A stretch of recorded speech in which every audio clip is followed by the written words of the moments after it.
Hello, and welcome to Diego C. Palace. Good evening. I hope you are all doing well.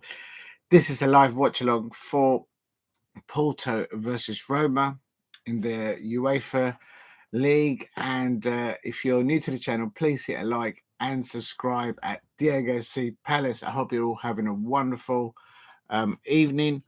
And let me just change my specs so I can actually see you all out there. Oh, that's better. Oh, but this one's a little bit. There you go. So professional about it that my lenses are not ready to go.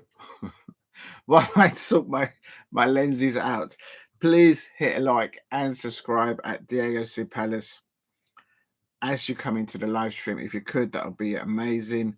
And looking forward to today's fixtures because some of the players that I may be able to see live playing, as an example, for both Porto or for Roma, or in the other knockout stages, there could well be some players that may be on the lookout for Crystal Palace scouting teams out there.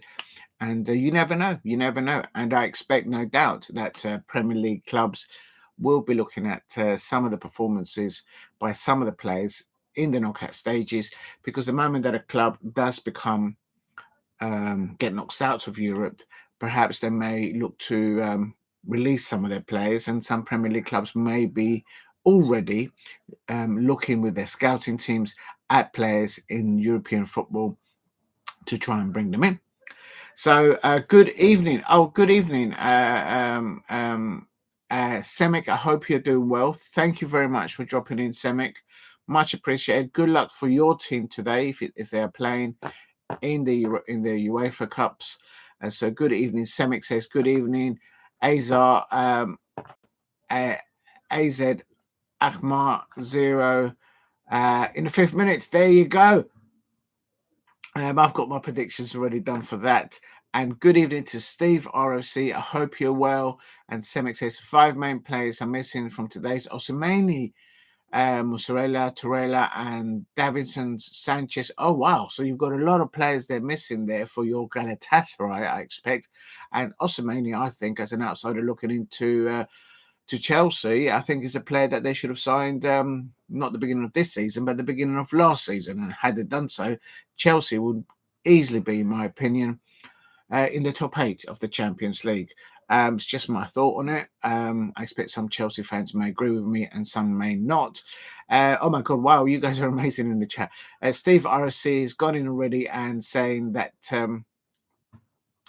Rekicjad played in Finland since no suitable stadium to be played in Iceland. Yes, I thought that was an Iceland team. Thank you very much. Shamrock Rovers to win, says Steve ROC 1-0. I've got them to win 3-1 tonight. Shamrock Rovers. Good luck, the Irish Football Club. Of course, new transfer Morata is in the lineup. Is that when Morata is now? Right, he gets about, doesn't he? I think on transfers, he's probably one of the highest transfer fee players on record across Europe. Right, please keep hitting the likes. Help me get to 5 likes in the chat, and also don't forget to eat. I've just got a bit of garlic bread and pizza. I've had my greens already. Don't forget to eat and to drink while you watch your football. I certainly do, and I enjoy that. I hope you all do as well. Shamrock did win. I'm going to put Semix once because he was in there first. How do I put him at the top? There we are. Big up to Semic. I hope you're well. And Steve RSC's gone in there saying Shamrock did win 1-0. It's full time. Oh yes, some teams have gone in. Right. Thank you very much, Steve, for doing that. Let me just get that underway as it was. So if I can get that ready. Yes, you're right. There has been some full-time results. And Real Sociedad 1-2-1. I think that was my prediction. Where's my little book before I go into it? I've got one right. Oh no, I said I did say Real Madrid to win 2-0 and over Midtjylland. And did you say what did it end? Yep, so Real, they scored one, but at least I got the win there.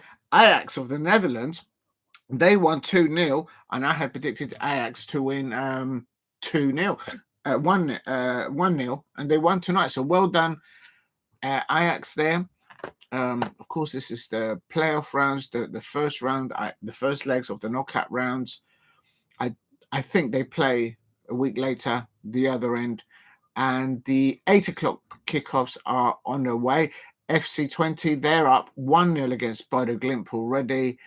And in the UEFA Conference League, which is obviously the competition that Chelsea fans are in, there was some full-time results, but everybody else on 8 p.m. kickoffs are all on 0-0. Right, Porto Roma is still 0-0, 10 minutes into it. And Semix, did you see the right? Yes, there was a lot of argy-bargy after the Everton Liverpool. I did if you go back, play back, I did a morning show discussing that and what my thoughts on it. All round, I think they need to diffuse it, need to calm it down. The coaching staff, the managers on their technical areas, they need to. I know it's an emotional game, and they put a lot of hours and effort into their teams, but they need to start diffusing situations, and they need to find a way to work with referees and assistant referees and those who operate the VAR systems. We need them, and they need us. Let's work the problem. Let's fix the problem. Let's not make it worse. And it can go a long way if the managers on their technical areas start to lead by example and diffuse the situations in how they communicate their frustrations, if I'm putting it mildly, with the match day officials, and find a way to air the grievances, to just diffuse situations, because it's getting a bit out of hand.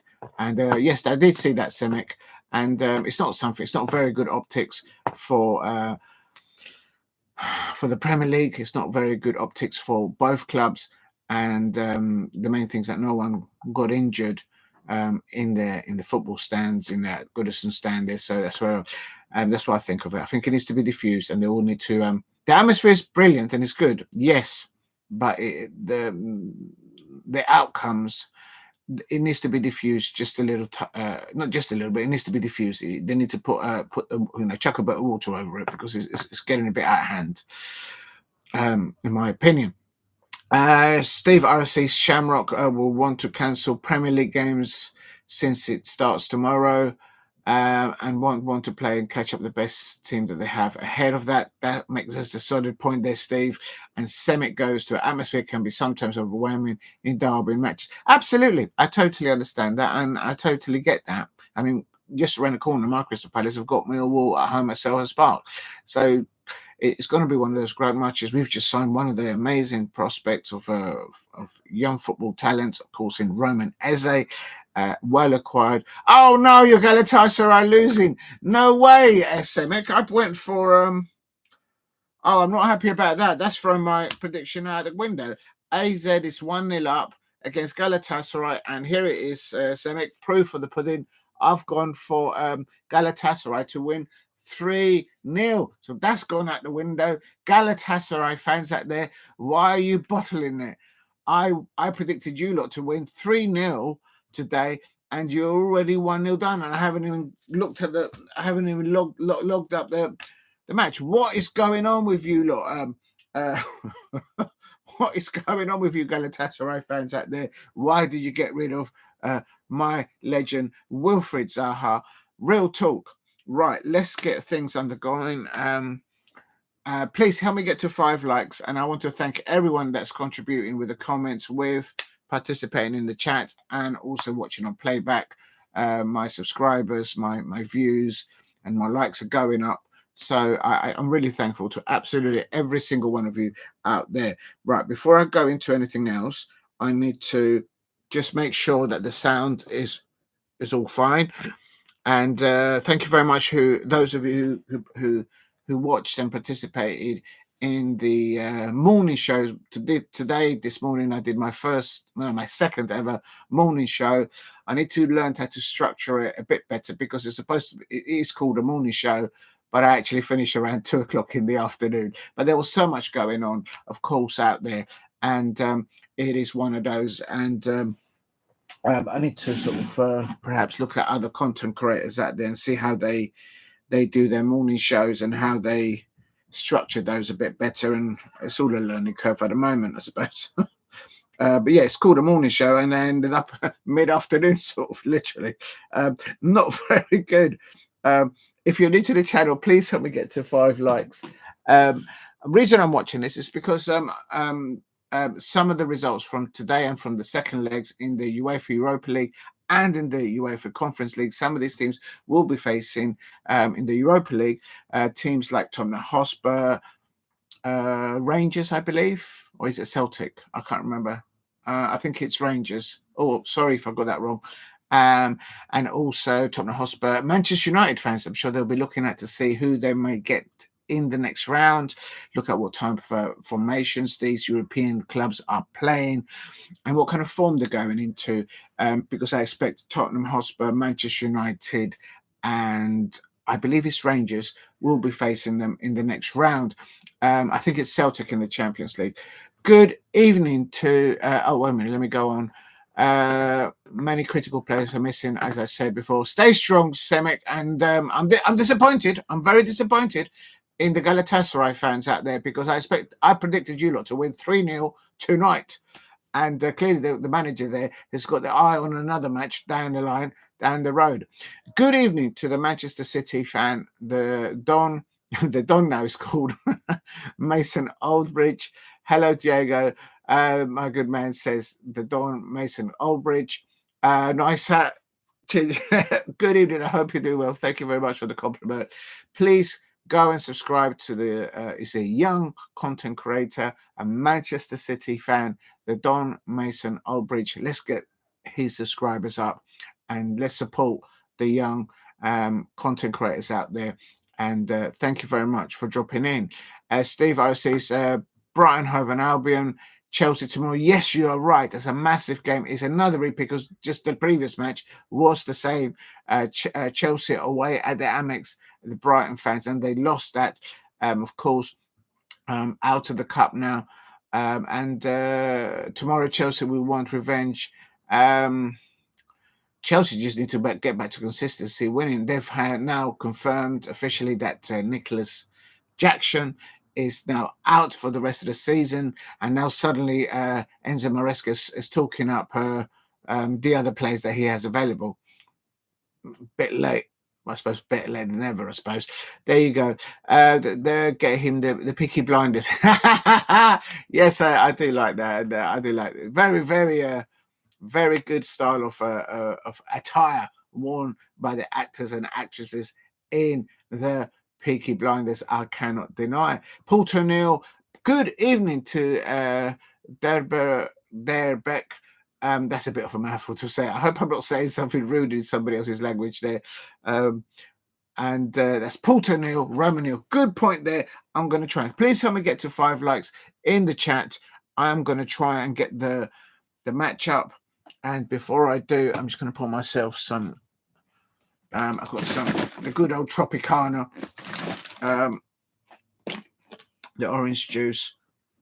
I just fancy some orange juice.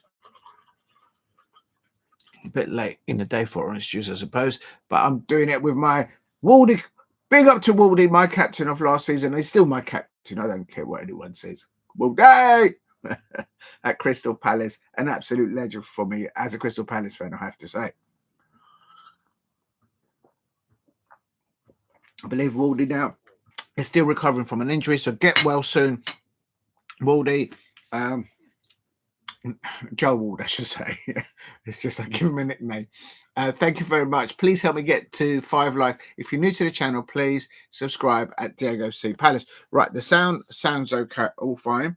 So what I quickly need to do before I do anything else, no other goals gone in. Still Galatasaray losing. What are you doing, Galatasaray fans out there? I mean, real talk. I'm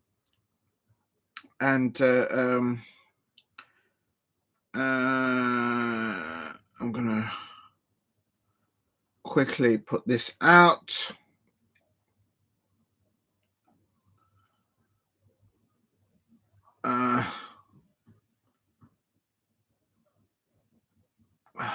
Can't get this to work. Can you guys hear me and see me okay? Right, okay, so what I'm going to try and do is... Oh, what is... I know I'm supposed to be now professional at this, but I still have problems sending the message out on Instagram. So I've got to go there and quickly go there. It's still 1-0. There's no scores between Porto and Roma. I will come to the match just in a sec. I'm going to quickly send out the call out that I'm doing this show now. Where's the thumbnail? I saved it. Oh, here it is. There it is. There it is. And what song shall I put for the UEFA? Is there a song for the UEFA? UEFA. There it is. UEFA Champions League. Is there actually a song for the UEFA Europa League? Oh, here it is. Yes, I found it.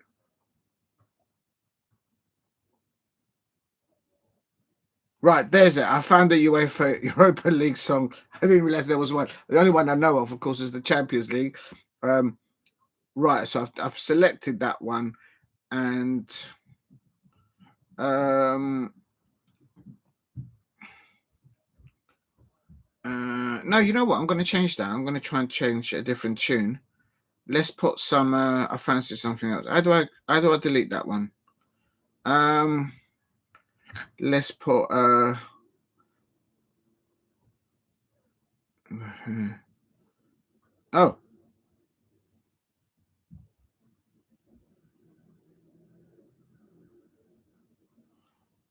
Let's go. I'm gonna put. I'm gonna put this one. This one.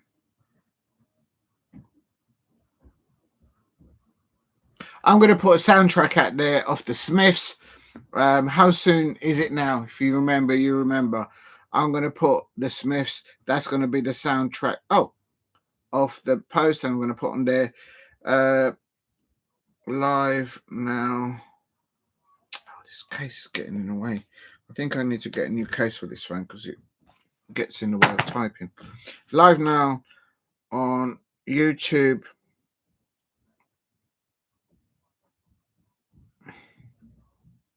Other content creators out there, they have admin people to do all this sort of stuff. I don't. So please just bear with me and I'll pay attention to the chat in a minute. Diego. C. Oh, Lord. Diego C. Oh, Diego C. Palace on YouTube. What should I put? It's Porto, isn't it? It's Porto versus Roma, not Roma. Porto. Porto versus Roma.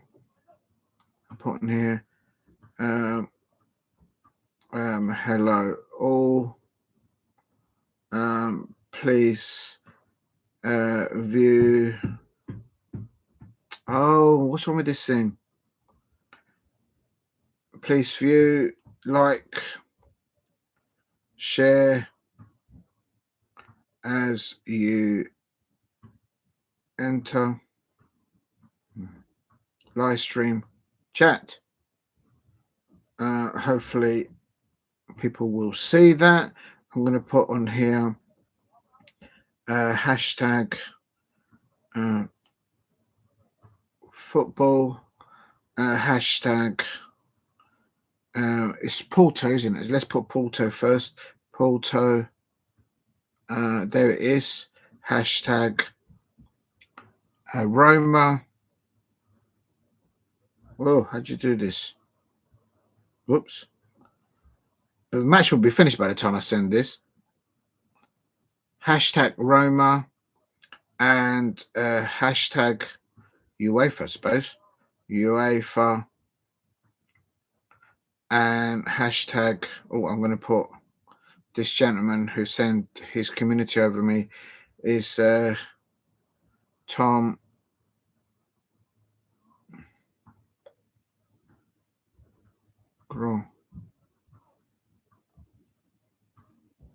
Tom Grossi.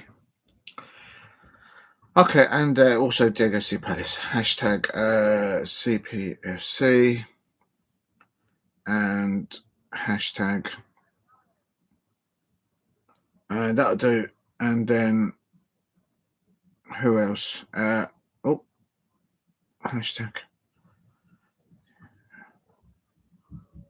C Palace. Diego C Palace. There we are. That'll do. That will have to do.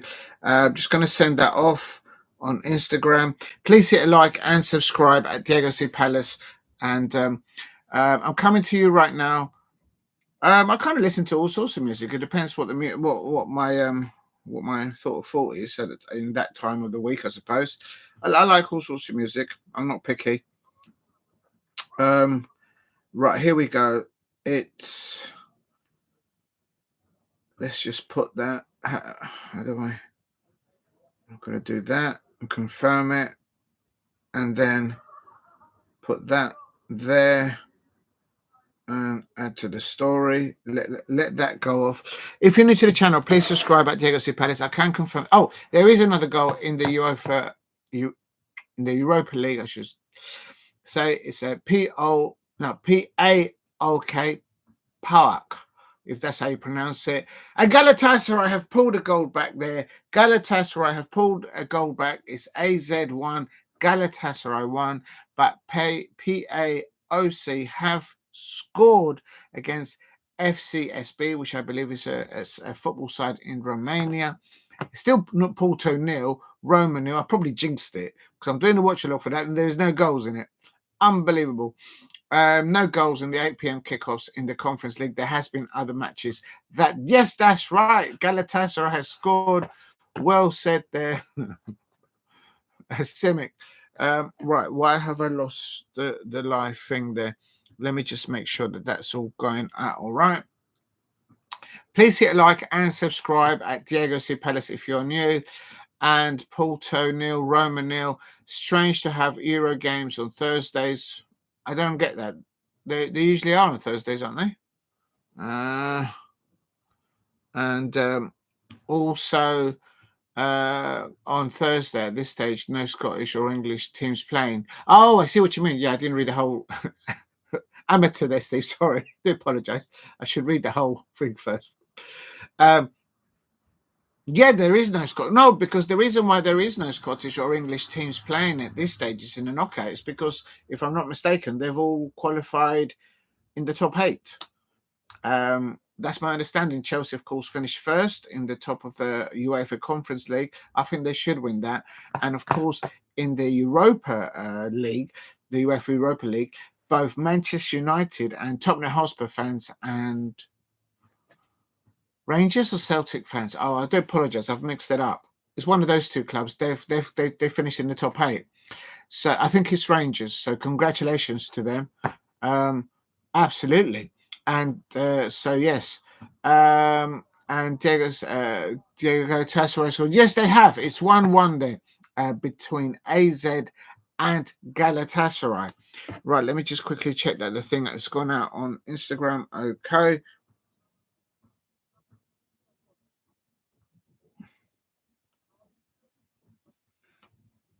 Right, there you go. And it's just been confirmed. Well, not just now, but the Carabao Cup final will take place, and it's going to be live on Sky Sports and on ITV Sports, if anyone's interested. Of course, that's between Liverpool and Newcastle United. Remember that at the end of this month, the last fixture for both Liverpool and Newcastle, I think it's the 26th of February.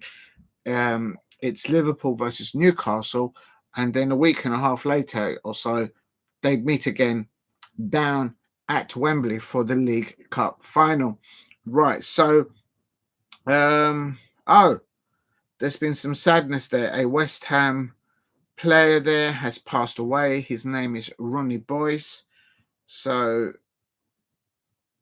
West Ham United players should know that name.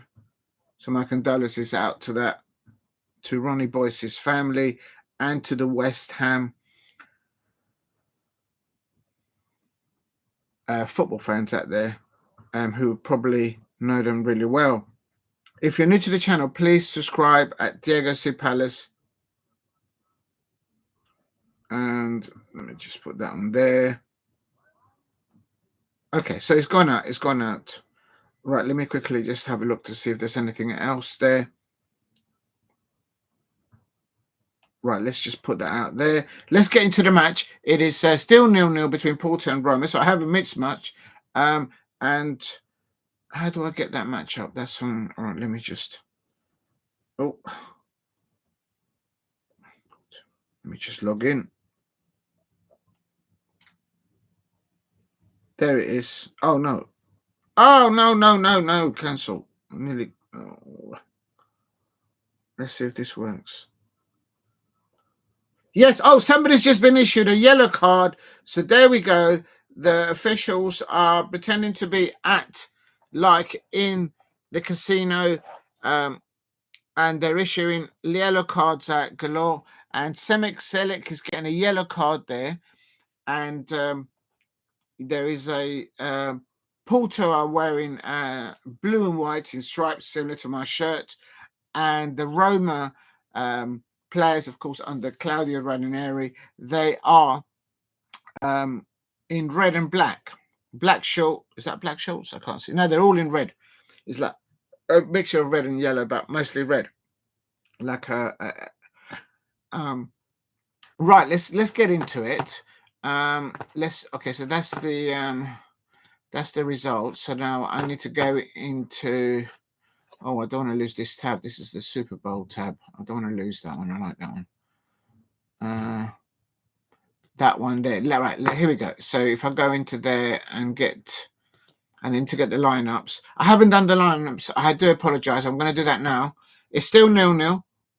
Let's have a look here. Angelino there been, I think, fouled there for Roma. Of course, I think Claudio Ranieri's done absolute wonders since he's gone into Roma. Let's see if Dybala is playing for Roma. Claudio Ranieri's gone into Roma and unlocked players that previously, from the previous manager, didn't get a look in. And I wish Claudio Ranieri all the best in his endeavour there as the manager of Roma at his age. To be doing not just domestic football, but European football must take its toll, no doubt. But he seems to be taking it to Dr. Water. Of course, he's won the Premier League and other honours. And the ball goes into the back post, and that should be it. Oh, why did the referee blow there? Oh, there must be somebody offside. Please hit a like. I am on 29 minutes, 30 minutes.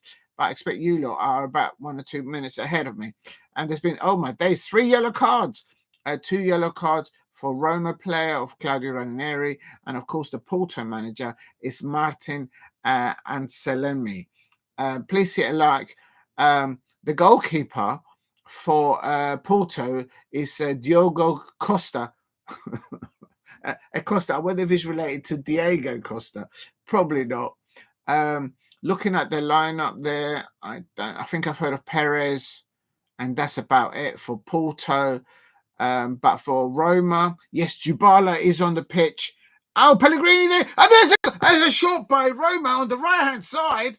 Too much wide there for the Roma player there. Why don't you just calm yourself and get it on target there? Real talk. That was an attempt on goal there. Was that Pellegrini? Pellegrini there. Yeah, that's Pellegrini. He just side-footed it, but it went to the right-hand side off the goal.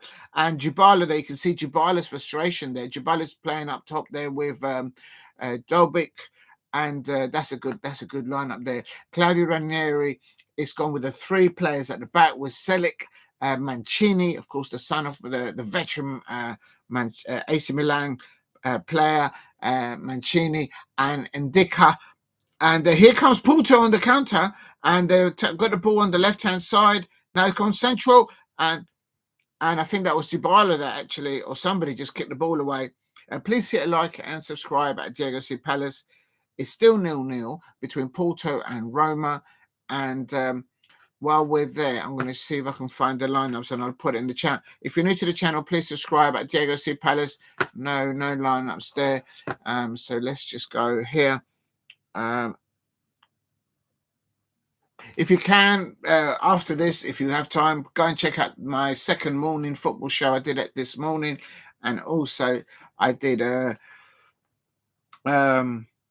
the Super Bowl as well recently. I watched along to the Super Bowl where the Philadelphia Eagles got their redemption on the Kansas City Chiefs at the Super Bowl. What an amazing experience that I had there doing that watch along. I hope to do more NFL football there. I had a brilliant time doing that. I learned quite a bit there. Right, let's go. Ball just lands on the top of the roof of the net. An attack by Roma there. Cristani there for Roma. Was that a header? I think it was a header. Yes, it was a header, but he couldn't direct the angle, and he landed on top of the roof of the Porto goal. As far as I see it thus far, it's mostly been Claudio Ranieri's players winning the ball. Here they go. They've nicked the ball. Pellegrini out to the left-hand side. And Kalina, and he puts it into the penalty spot. But now Porto on the attack, but they've lost the ball on the breakout play. But they have got themselves and a yellow card to Manu Conke, and he's saying, "I didn't do that. I won the ball." And but the Porto player is down, holding his right leg. It's been chopped up there, and maybe that's not the way to describe it, but that's just the way I know. Oh, there's Premier League darts going on at the moment. That's quite good. Penalty for AZ. Oh, no, Semic, you're not having a good day today, are you? What is going on with the Galatasaray fans out there? I predicted you lot to win 3-0. I mean, real talk. A chance for AZ to score. Well, yeah, if it's from a penalty. I mean, is the referee got a season ticket for AZ Alkmaar? I say no more. Here, between Porto and Roma, there is a Porto player down, injured, holding his right leg. He's literally still in pain on the turf. His leg has literally been put back together, and a yellow card there for I think it's Conke, the ace, the Roma player. And come on, Marcelo, you could save it. Marcelo, the goalkeeper for Galatasaray. They should never have got rid of Wilfried Zaha. Real talk, real talk. And Noah Semenyo apparently in that lineup at the moment. UEFA. There is a match in League Two. Port Vale versus Notts County. It's a battle for the top of League Two. So that's quite juicy there. Very interesting indeed. Right, let's have a look.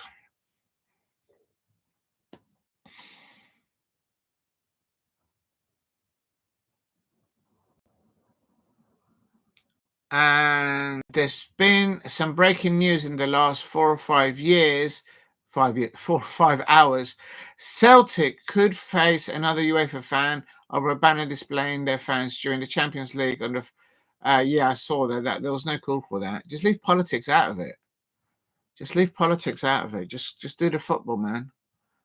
They were fined 15,000. 15,000 fine is literally nothing to football clubs. I mean, it's money, but that's ridiculous. Absolutely ridiculous. Leave politics out of football. The Celtic fans down later a banner, and it was quite offensive. How can we lose against such a weak team? Well, apparently you played quite a weak team, and it's 2-1. Semic there. He or she, Semic, is not a happy bunny there, and it's there you go, Semic. That's for you. Just stay strong. I think I jinxed it for the Galatasaray fans out there, but you should never have got rid of my Wilfried Zaha. Real talk. I'm still talking about him as if he was playing for Palace. I'm still protecting, looking out for Wilfried Zaha. And I can't see any live feed on the UEFA.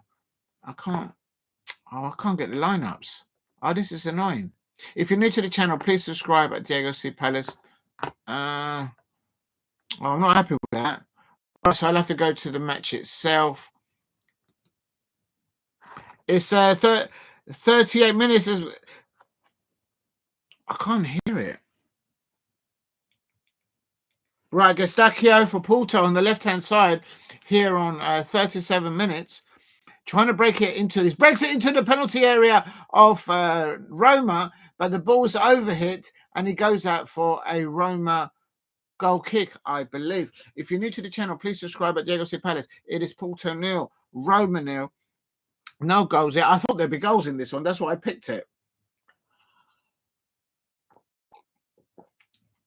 I wouldn't mind seeing Dybala of Roma in the Premier League. I think it's been absolutely brilliant for Claudio Ranieri.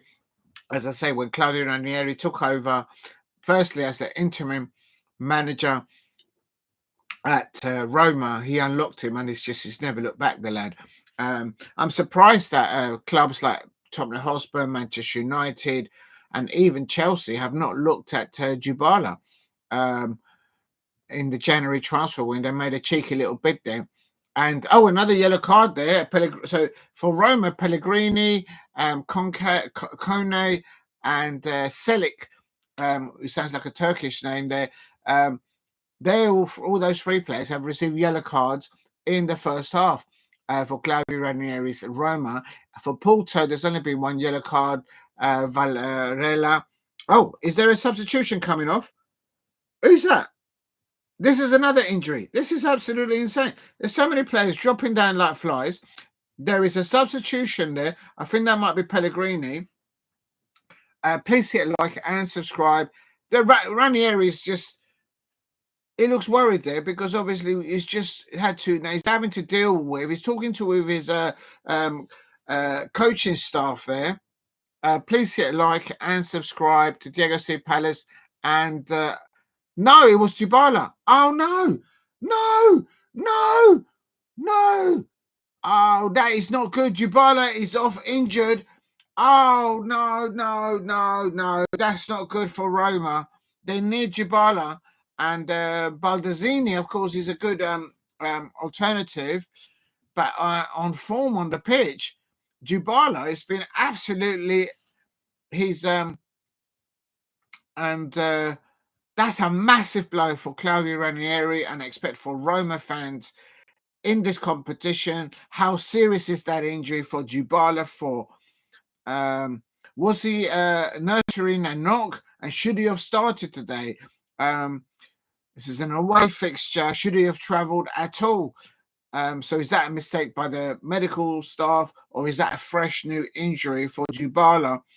There you can see the manager of Porto, Martini Anselmi.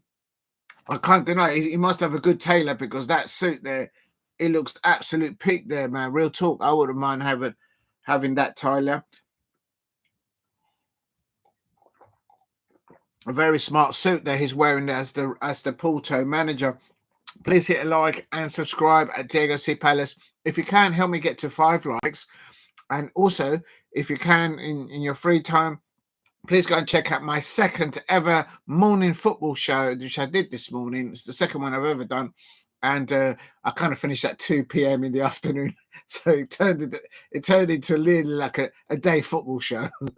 And it was, so it was one of those. I need to learn how to structure that better. I need to have a look at other content creators that do content creation in the morning, and maybe learn a few tricks. Good evening, Paul Brady. I hope you're well, and I hope you recovered from last night. Putting it mildly. This morning I did a football show talking about the shenanigans, especially at the end of the last night's last ever Merseyside derby at Goodison Park.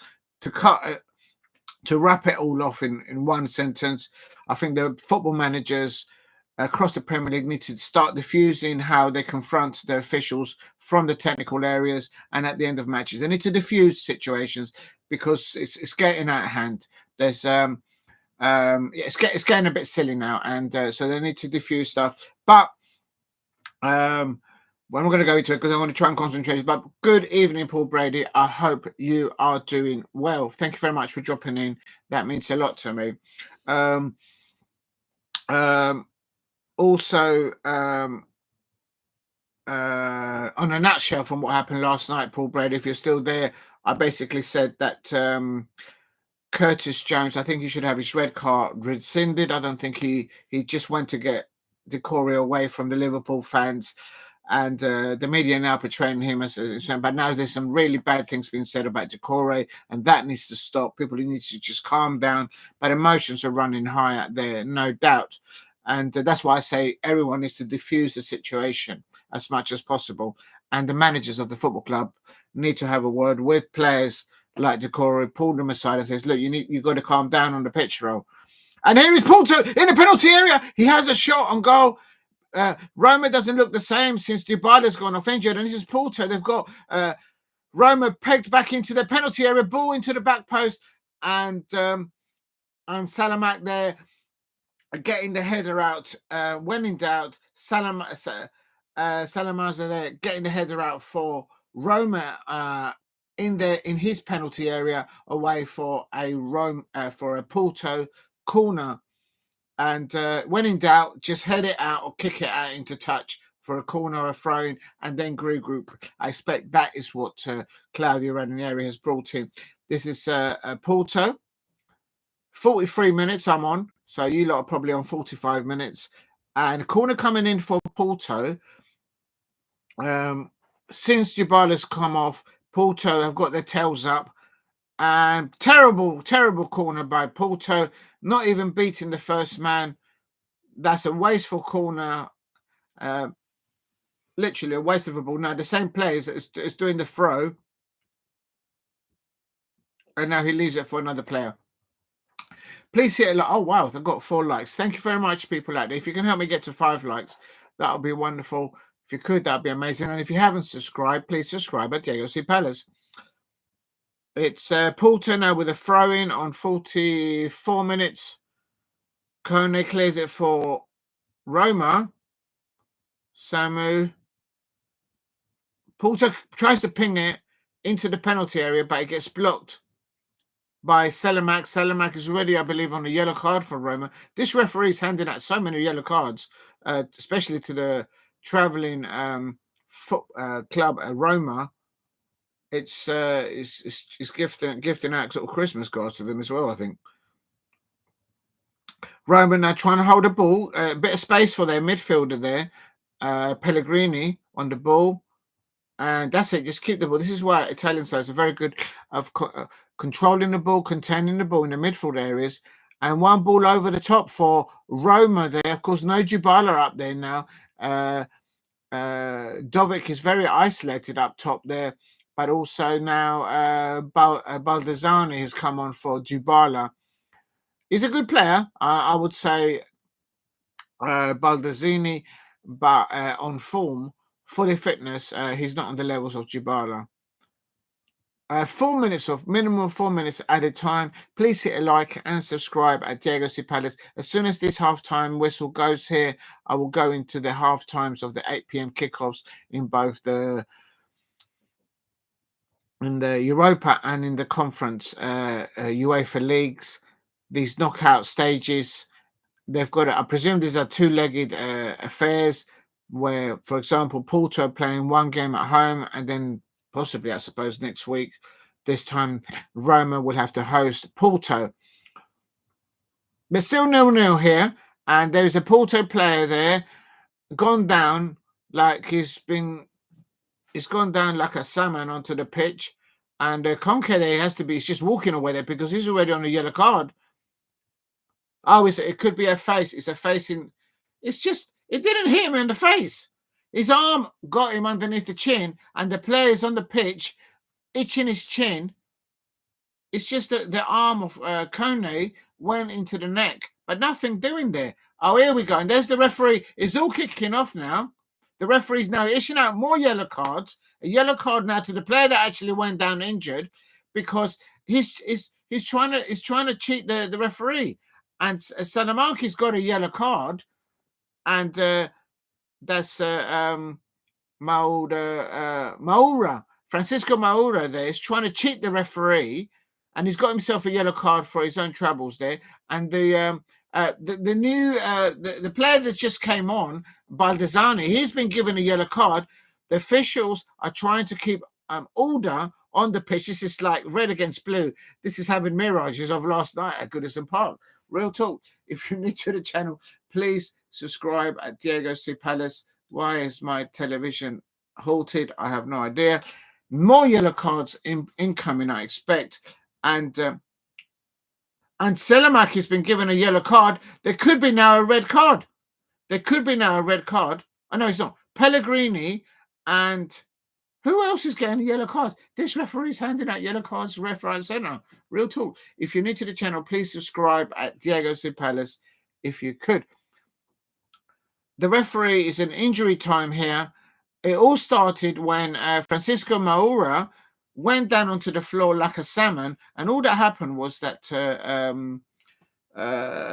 Kone from Roma went down on the pitch because Kone's arm only went underneath the chin of Francisco Moura, and it was never. And then the Francisco Moura went down on the pitch holding his whole face, and he never touched his face. Absolutely trying to fake the referee, and that's why Baldassini went over to have a word with him, and now he's got I know, sorry, I do apologise. It wasn't Baldassini who got the yellow card. It was, I think it's Selic. Oh, but he's already on the yellow card. You know what? There's so many yellow cards being had. No, it was Salamakers. It was Salamakers. I got it wrong.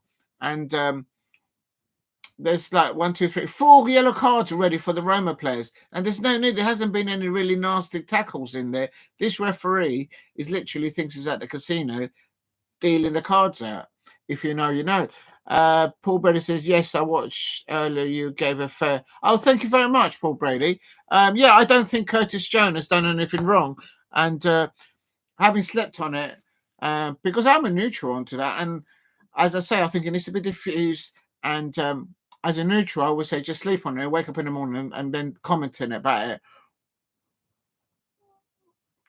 There is Salama. Oh, there is Roma, and they have scored. I told you, Claudio Ranieri has opened the doors, has unlocked the potential of Roma. Dybala has gone off injured, but they're in an injury time. It is now Roma 1 away at Porto, and that's just desserts because just a few minutes ago, Francisco Moura went down onto the pitch like he's been chopped up like a salmon from a farm. And there was nothing doing there. And there on the breakaway there, Roma getting on the break there. Bad midfielder, defensive error there by the midfielder from Porto. And one-touch football from the transition of defence, getting the ball in the midfield area in the half of Porto. This is what Claudio Ranieri is all about. He's unlocked the potential and the efficiency of the Roma players playing from the transition of defence to attack. Bish, bash, bosh, one-touch football, similar, I suppose, to Chelsea and Liverpool on the break. Quick thinking, one-touch football, and there you go. In injury time, it is now Porto 0, Roma 1, and I think that is a well-deserved there. And Selic there, I think it might be a Turkish international, scoring there for. Let me get that right. Yeah, it was Selic there, scoring a goal there. And I tell you something. And Roma are leading, and I do believe that is the last. Very scrappy, kind of a scrappy first half. I think Roma were the better side, definitely was. Dybala was on the pitch.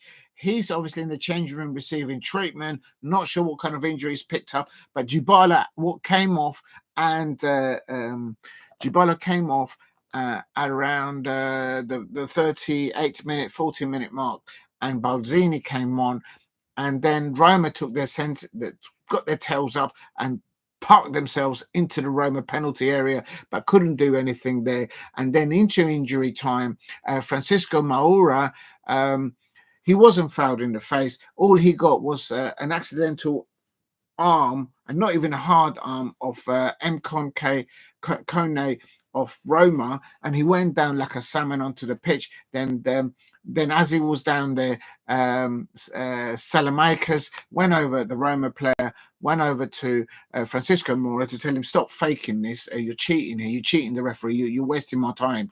And then he got a yellow card. This referee is very card happy, literally, whoever this referee is very card happy, and just desserts on Roma there. I think it was Porto. I think it might have been Varela or Estacchio.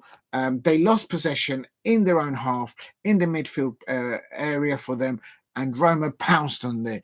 And what a brilliant transition from defense to attack, quick thinking in the half of the opponent, and Roma, Claudio Ranieri's side, well worth their 1-0 lead. And Porto will feel that had they spent less time trying to dupe and fake dives and trying to, take liberties there on the pitch, trying to cheat the referee, if you like, if they would have concentrated on attacking Roma, especially the moment that Dybala came off, because he's a target man and he's a creative attacking forward player for Roma. Instead of capitalizing on that situation, the Porto players were around diving all over the place. And what happened? Roma got a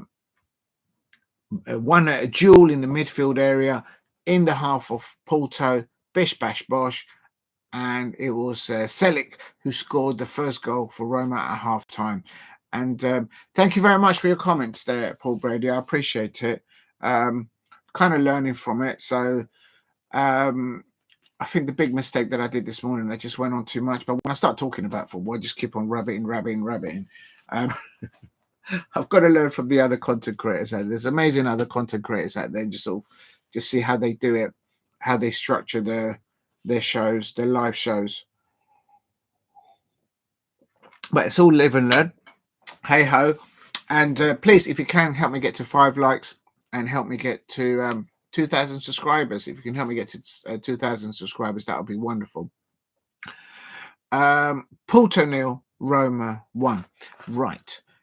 Quickly going to go into the halftime bits because people were mentioning it earlier on. Okay, halftime classified results. Today, the 13th of February, at halftime of the 8 p.m. kickoffs, I'm going to start at the top. Fenerbahce 3, Anderlecht 0. Fenerbahce 1, Victoria Plens 0. That's a full-time result. Midtjylland 1, Real Sociedad 2, and Union Saint-Gilloise 0, Ajax 2. Halftime results there. Oh no, Galatasaray. No wonder Semic is not about. Unbelievable. AZ 2, Galatasaray 1. I'm not sure why they've fielded a very less strength side. Apparently they've got a match at the weekend. Maybe that's what they're worried about. I don't know. But AZ are winning 2-1 at halftime against Galatasaray. Galatasaray fans out there, complete bottle jobs, because I predicted you lot to win. There. I predicted you lot to win 3-0. There. It's in print. Why is this page wrapped around there? It's so annoying. I need a new notepad. It's so annoying. Why is it like that? It's just so annoying. Anyone got like a... hold on a second. Has anyone got like... It's really not area.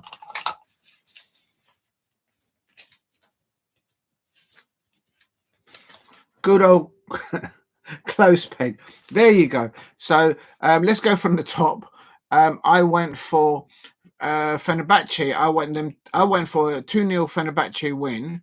This is a full-time result, and they won 3-0. So I was close to that. I predicted the correct winner. Fenerbahce 1-0 win over Victoria Plens. I got that one totally wrong. I had predicted Victoria Plens to win 2-1 away. So I completely got that wrong. Midtjylland 1, Real Sociedad 2. That was the full-time result there. And I went for Real Sociedad winning 2-0. So I got the 2 right, but I got it wrong with the home goal for Midtjylland. Unison Galose, I went for a 1-0 away win for Ajax, and they won 2-0. So well done, the Netherlands side, the Ajax football fans there. They didn't bottle it, like this Galatasaray fans that are losing it. Hope you're all right, Semic. It's probably, I've had enough. I've had enough of this. Apparently he's a Galatasaray. He's not happy in the chat. Right, but stay strong. At halftime, it's AZ 2, Galatasaray 1. I've gone for my prediction. If I can find it. AZ 0, Galatasaray 3. So that's completely gone out the window. Probably jinxed the Galatasaray fans there. PAOCK, I've went for them to not score anything, but FCSB, the Romanian side, I believe, won to win 1-0 away. And I've completely got that one wrong because PAOK are winning 1-0 against FCSB. Shocking. In my Porto versus Roma, I predicted Porto 0, Roma 2. Claudio Ranieri's Roma, they're winning 1-0 at the moment with a injury time goal, and well deserved there, because just before that the Porto players were dropping down onto the pitch like chopped up salmon, and they're trying to fake injury. And this referee is very card happy in this fixture between Porto and Roma, and I can assume that in the second half there's going to be red cards. Real talk. FC20, I've gone for a 0-0, and at the moment 20 are winning 1-0 over Bodo Glimt. I think it was Bodo Glimt. I think, didn't they play against Rangers or Manchester United in this competition? I can't remember. I think it was against Manchester United. I could be wrong. I'm supposed to Manchester United fans. So those are all halftime results in the UEFA Conference League. Selhay, it's a full-time result. Selhay 2, APOEL 2. I went for an APOEL 2 away win, and that finished 2-2. So I got that one wrong. Moldy 0, Shamrock Rovers 1. Well done, the Irish side, Shamrock Rovers. They won their 1-0. I went for Moldy 1, Shamrock Rovers 3. So I was on the money on that one, but I just got the scoreline incorrect. So Shamrock Rovers having the advantage over Moldy. TSC 0, Jelly Onia 1. That's what I went for. And okay, I got the winner right. At TSC, they got 1 goal, but Jelly Yonya Bisleystock butchered that name completely. They won 3-1. I predicted them to win 1-0, so I didn't do too bad there. Please help me get to 5 likes if you could in the chat. That would be really amazing. And also Rettingnack, who is the Iceland, I want them to win 2-0 over Panathinaikos, and they won 2-1. So they got the 2 goals for them right, but they conceded 1. Panathinaikos advantage there for Rettingnack, so that's good for them. The rest are now all 8 p.m. kickoffs, and Borac Banja Luka is 0-0 against Olympiaja, if that's how you pronounce it. I've gone for a Borac Banja Luka 1-0 win, but at the moment at halftime there it's 0-0. Ghent, I went for them to win 2-1 against Real Betis. Over there at the second half has kicked off, and they are into the second half now, and Ghent is still 0, Real Betis 0. So I could be in course to get that one right, perhaps. And also at halftime, Copenhagen 1, Heidenheim, which I presume is the German side. I predicted it at 1-0, and that is exactly what it is right now at halftime. Copenhagen 1, Heidenheim 0. So I've got that one spot on at halftime. And the last one, Armenia Nicosia 0, Paphos, they're already into the second half. That's a 0-0 at the moment. And I went for a Desmond 2-2 there. At the moment, no goals there. So I've got the draw.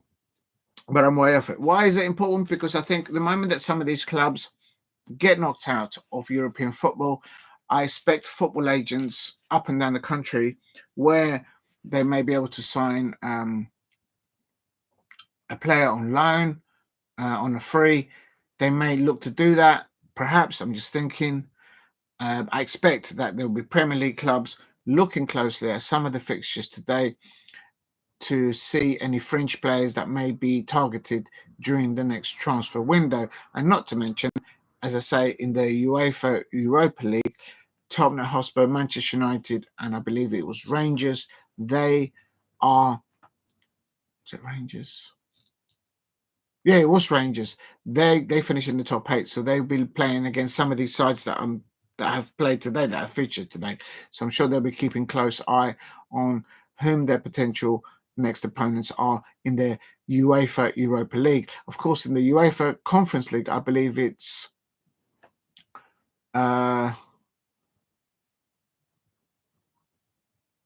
who is it that is still that went through? Chelsea. It's Chelsea. Chelsea. It's Chelsea. Chelsea should win this competition. They've now put on the books available for selection in this competition the likes of what's his name, Cole Palmer, and some other ones I heard somewhere. So I expect Chelsea to win the UEFA Conference League. The question is Enzo Maresca got the cojones to and the knackers to do it? Who knows? In League Two, after half time, and is there on 47 minutes there, it's Port Vale 0, Notts County 0, and that's quite a big affair there in League Two, because that will go a long way to decide who gets automatic qualifications from League Two up to League One. So that's quite an interesting duel there. Right, Bel Batiste has scored a goal. Bel Batiste has scored an away goal against Ghent there. And I went for a Ghent 2-1 win, so that's gone out of the window there. Let's get back to the match. Yeah, you guys are probably ahead. It's still 0-0. Please hit a like and subscribe at Diego C. Palace. And if there's any Galatasaray fans out there, you're completely bottling it, because basically I predicted you lot to win 3-0. You fielded a very weak side, and you're losing 2-1 at the moment. And why did you get rid of Wilfried Zaha? I'll never know. I'm going through tonight. Semic is in the war. Stay strong there, those Galatasaray fans out there. But I haven't forgiven you lot for the way you look. You didn't look after my Wilfried Zaha. Real talk. Every time I mention Wilfried Zaha, people are going, "Oh no, here we go." Oh my days. Please hit a like. Help me get to 5 likes in the chat. Earlier on I did my second ever football morning show. Please go and check it out. And if you can, give it a like over there, give it a watch if you've got time for it, and give it a share if you could. Trying to get into the groove to do those sort of morning shows, but they're turning out to be all day morning football shows / I've got to work on that. I'll get it right one day. If you're new to the channel, please subscribe at Diego C. Palace if you are new. Help me get to 5 likes if you can in the chat. I'm waiting for the players to come out here for the second half. I expect they have at your end, because my log on here is a little bit slow. I've lost the fixture. What's going on, man? I'm trying to see if I got Claudio Ranieri, Pasilli there, talking to Claudio Ranieri there at half time.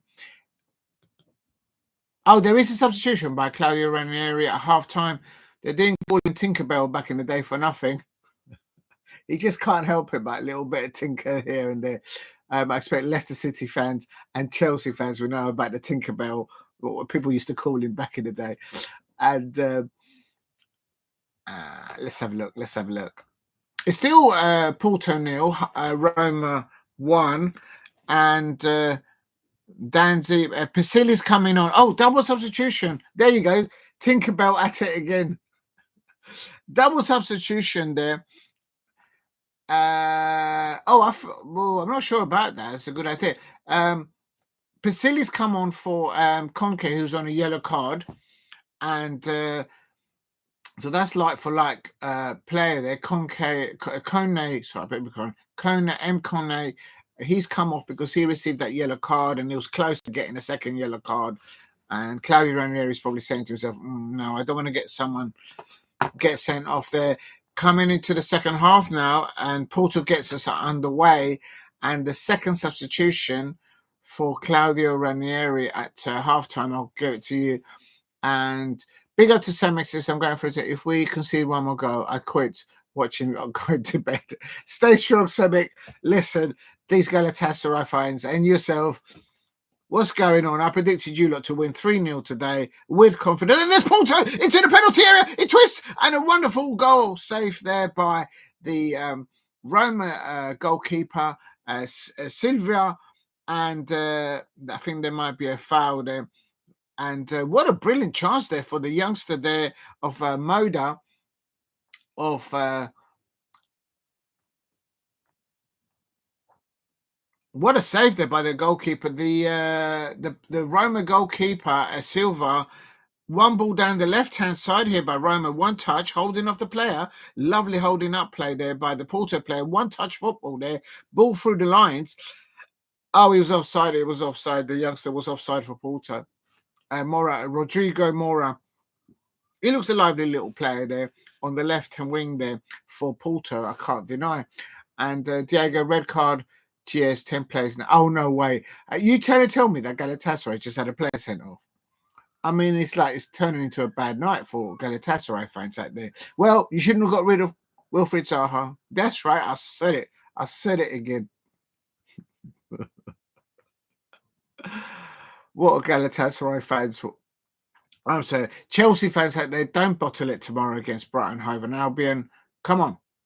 Okay, I know you lost to Brighton a few days ago. Shocking. Absolutely shocking. But Chelsea fans out there, don't bottle it like the Tottenham Hotspur fans and the Manchester United fans. Had they got 3 points off Brighton, both the Tottenham fans and the Manchester United fans, my Crystal Palace will be above Brighton right now. Real talk. So Chelsea fans out there, don't let me down. If you do, I'm going to be handing out receipts to those Chelsea fans out there. Real talk. Let me quickly have another look at this. So how would I look at that? So it's Galatasaray still 2-1 to AZ. Oh no, the goal scorer. Oh my day! Another goal scorer. Ayan has been sent off. Double yellow card there for Galatasaray. Let me have a look at their lineup. Yeah, no, Osimhen there, Morata up top, and Akyaman, he's a midfielder, isn't it? Yeah, he's the midfielder in the pivot for Okram Bakruk, who's the manager of Galatasaray. Osimhen didn't even make the bench, so is it injured? And Roma nearly scoring there on 48 minutes. It's kind of backwards and forwards between Roma and Porto in the beginning of the second half. And they're missing Roma, missing Dybala not being on the pitch for them. He balances that attack for Roma ever so well. But they did score after he got substituted due to an injury. They did score so in injury time. After leaving Palace, unfortunately, Zaha has never showed good performances. When he was leaving Crystal Palace, he wasn't showing us very good performances, real talk. And he just wasn't meant to be. But he always looked after the Palace fans. He always had times for the Crystal Palace fans. And it just came to an end of what he had done for the club all those years, the different times that he's played for us.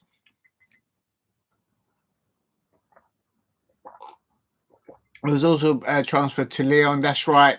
Similarly, Lyon also sent him from the team to the USC. Yeah, he's playing in the US now. I'm trying actually. One of the persons in the chat, Damo1168, he asked me, has Wilfried Zaha actually started for that USA side? And I haven't done my homework on that. But yeah, I know he's there. In the early hours today, they showed him in his new kit. for his new team. So good luck to Wilfried Zaha there. He always gave time to the Crystal Palace fans, I felt, and so I kind of miss him a little bit at times. Real talk. Some Crystal Palace fans will be saying, "You what?" Well, okay. Big up to Steve RSC. He says, if Roma get a second, they will be even a bit better position. Steve, I think on the counter attack they may do that. I think Roma need to be careful on set pieces against Porto. It's going to be a scrappy second half. But yes, I think a second goal will be massive for them to go back in the home fixture. I think it's next Wednesday. I don't know, and I expect then the 2-goal advantage at Roma against Porto that you would favour. I would have thought Claudio Ranieri to get the job done on the night. At the moment, it's only still 1-0, so it's there for Porto to step up levels. They need to stop diving all over the pitch and actually focus on the possession play, intensity off the ball. I'm talking about the Porto players and creating opportunities. And in the last third, there is a Roma player there holding the back of his head, but there's no claret coming out. There's no blood there. But literally, if your head hurts that hard, why are you rubbing it so hard? You're making it worse, lad. Real talk. Please hit a like. The Italian players on the pitch trying to get a foul. The things they do, it's just a header. It's a head clash, and it's just a header. So you can't fault the other player there for Roma, for Porto. Pellegrini's down with an ice pack at the back of his head. It's just that both players went up and the heads collided. And of course, with head injuries, they have to be very, very, very careful, especially if you hit around the back. Porto players, they're warming up there on the touchline.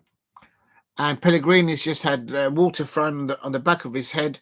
And of course, he plays for Roma, for Claudio Ranieri's there. Semic 3, no way. Have they considered another one? Diego, 3-1, not UEFA Cup adventure is over. No way. Is it? Galatasaray, they're losing 3-1. Oh, they are. Oh, Semic, I kind of feel for you. I predicted you lot to win 3. Oh, and this Roma nearly getting a second there on 52 minutes. Semic, just take it easy. Just relax. Just chill, man, because your players have actually, they're losing 3-1 against the AZ. How can you be losing 3-1? Bad lineup there for Galatasaray. They need to pull one other goal back, so when they come to the home fixture, they might be able to get back in the match. Yeah, I think that's a hard one for the Galatasaray fans there. I can't deny it. Real talk. Please hit a like and subscribe at Diego Cipadas. AZ winning the penalty and the other 2 goals from open play against Galatasaray. And Galatasaray down to 10 men just to add to the wound there. And not sure why Osimhen's not playing for Galatasaray today. FCSB have pulled it back. It's now PAOCK 1, FCSB 1. In the other fixture, 20 are still leading Bodo Glimt 1-0. And this match, it is still Porto 0, Roma 1. I think if Dybala is injury free, I'm surprised that Premier League clubs have not come in for him. He looks a very good player, but he's down. He got substituted in the first half. I can't remember at what time. If you're new to the channel, please. Oh, here comes Porto on the attack on the right hand side. Ball is pinged across the Roma goal, but it's an overpass, and it goes out for a Roma goal kick. But that's a bit better there from Porto, using their width to get down, trying to get around the Roma left back in this instance. They need to do the same on the left hand side and get around the Roma right back and whip the balls in to get in behind the Roma defense. They need to do a bit more of that. Otherwise, if they try and walk the ball through Claudio Ranieri's Roma side, it's going to be an ask. I think they won't be able to do it. They weren't able to do it in the first half, so literally they won't be able to do it in the second half. So I expect that I don't know if Tottenham Hotspur fans or Manchester United fans or Rangers fans are more likely to play against Roma in the next round. I haven't done my homework on that. So, and here's Porto now on the attack. So I expect some of the coaching staff and their managers are looking at these matches, at the formation and how the players fear. That's a good chest down by the Angelino, the Roma left back to his goalkeeper there. Very clever, very well done, well controlled there. And that is on 55 minutes here. It is Porto 0, Roma 1. I went for a Roma 2-0 away win. There's proof of it. If you want to have a look, there it is. It is all there. Please hit a like and subscribe at Diego C. Palace. And after this match, if I have the energy, because I've got a lot to do tomorrow, I should really do my predictions for tomorrow. What's happening tomorrow? Oh, there is some Serie A, German Bundesliga, and of course, please hit a like and subscribe at Diego C. Palace if you are new. Angelina, there's Roma again. It's target practice for Roma players in the Porto penalty area on 56 minutes. Even having had to make adjustments because of injury to players in the first half. And as they say, Tinkerbell, Mr. Claudio Ranieri, he done a double substitution at half time. He does like to have a little tinker. It's a bit like Diego Simone, I have to say. Diego Simone at Atletico Madrid, the man likes to tinker with his side. He puts his first team out and then he likes to tinker as the match goes around. I can't deny. Of course, tomorrow it's the 8 p.m. kickoff with Brighton Hove and Albion at 8 p.m. kickoff. So Chelsea fans, please don't let me down. Please don't let me down. And this is Porto now on the right-hand side here, trying to get in behind the Porto left back, and they do so. The ball gets pinned into the penalty area, but 2 headers away by the by the Roma centre half, and one of their midfielders get the ball away. Good defending headers away from the danger area by Roma defenders and midfielders. Now they're good intensity off the ball, winning to get the ball, passing the ball back. Oh, that could have been a mistake there, playing it back. And Roma get the ball away. And they've got a loose ball here in the midfield area, but they've lost possession. And this Porto now on the counter here. On the why is the referee blowing the whistle? Oh, the young lad for Porto got caught offside. Yes, so tomorrow night is Chelsea, so I might do the prediction, and then I'm going to have to do the predictions for the other Premier League fixtures, because obviously on Saturday it is Crystal Palace versus Everton. No Decore, of course, because of what happened last night at the last Merseyside derby at Goodison. So I'm welcoming that, I can't deny. Very smart suit by the Porto manager. He's got a very good tailor, I have to say. And we've got loads of fixtures on Saturday in the Premier League.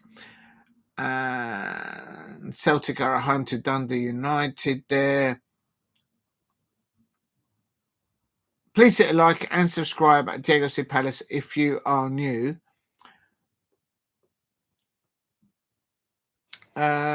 Steve FCFC score. I'm actually watching the goals now. How would you even... You must have a different provider than I have. Big up to you, Steve ROC there. I think there's going to be a substitution incoming here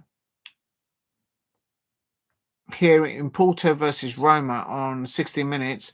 There is 2 Porto players about to be brought on. So it was Claudio Ranieri that blinked first, and Pellegrini on the ball for Roma, but they've lost the ball now. Now Porto on the counter, and 2 of the Porto players just knocked each other out, and they've given the ball away. I mean, that sums up how bad Porto play. One Porto player had the ball, and the other one just came in and ran in the back of him. That's you shouldn't see that at this level. Oh my days! The Porto manager must be going, "Oh come on, really?" His own player tackled his own player, and then they lost possession in the midfield, in the middle of the park, I should say. Um, Big up to Steve RC says it's a goal shown again. It's Porto, Roma, but other goals that don't show if there's goals in other games. I see what you're saying. No, the one I'm watching, I only get to see one match at a time. If you're new to the channel, please subscribe at Diego C. Palace. I don't think I'm going to do the predictions for the Premier League fixtures. I may have to get up really early tomorrow and do that. I could do a morning show, but just keep it as a morning show and do my predictions for the Premier League and reactions possibly for tonight's fixtures. And then, but I can't do a very long show tomorrow. And then, if you're new to the channel, please subscribe at Diego C. Palace. Help me get to 5 likes. And if you haven't subscribed at Diego C. Palace, please subscribe at Diego C. Palace. When it's hard to choose, sometimes goal shows is good, but you can't miss a goal. I chose to do the watch along against Porto versus Roma because I thought there would be loads of goals. And Porto have been very poor. Roma have been far better the side. Off the ball, the intensity, whilst on the ball, they've been better in their attacking and in the last third. That's why they're leading 1-0. But Porto have got tried to. They have had some little moments, but look, they've just lost the ball again. And on the ball, had a bit of pressure there. And the youngster Rodrigo Mora, maybe he's got lack of experience at this level. I don't know. He has had some good moves and good touches on the ball there, the youngster Rodrigo Mora. But sometimes he has made mistakes, and Roma are just mopping it up. Please hit a like and subscribe. I'm a little bit disappointed that Dybala has gone off injured for Roma. I think he's done ever so well since Claudio Ranieri was appointed as the interim manager, and then he was appointed as the main manager at Roma.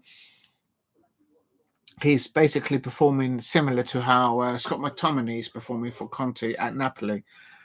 Slightly different position, of course, on the field, but I think you get the gist of what I'm trying to say. A double substitution now incoming for Porto. If you're new to the channel, please subscribe at Diego C. Palace, and if you can, help me get to 2,000 subscribers. So if you haven't subscribed, please subscribe, and if you can at all, please share it. Valeria coming off, and Vieira coming on.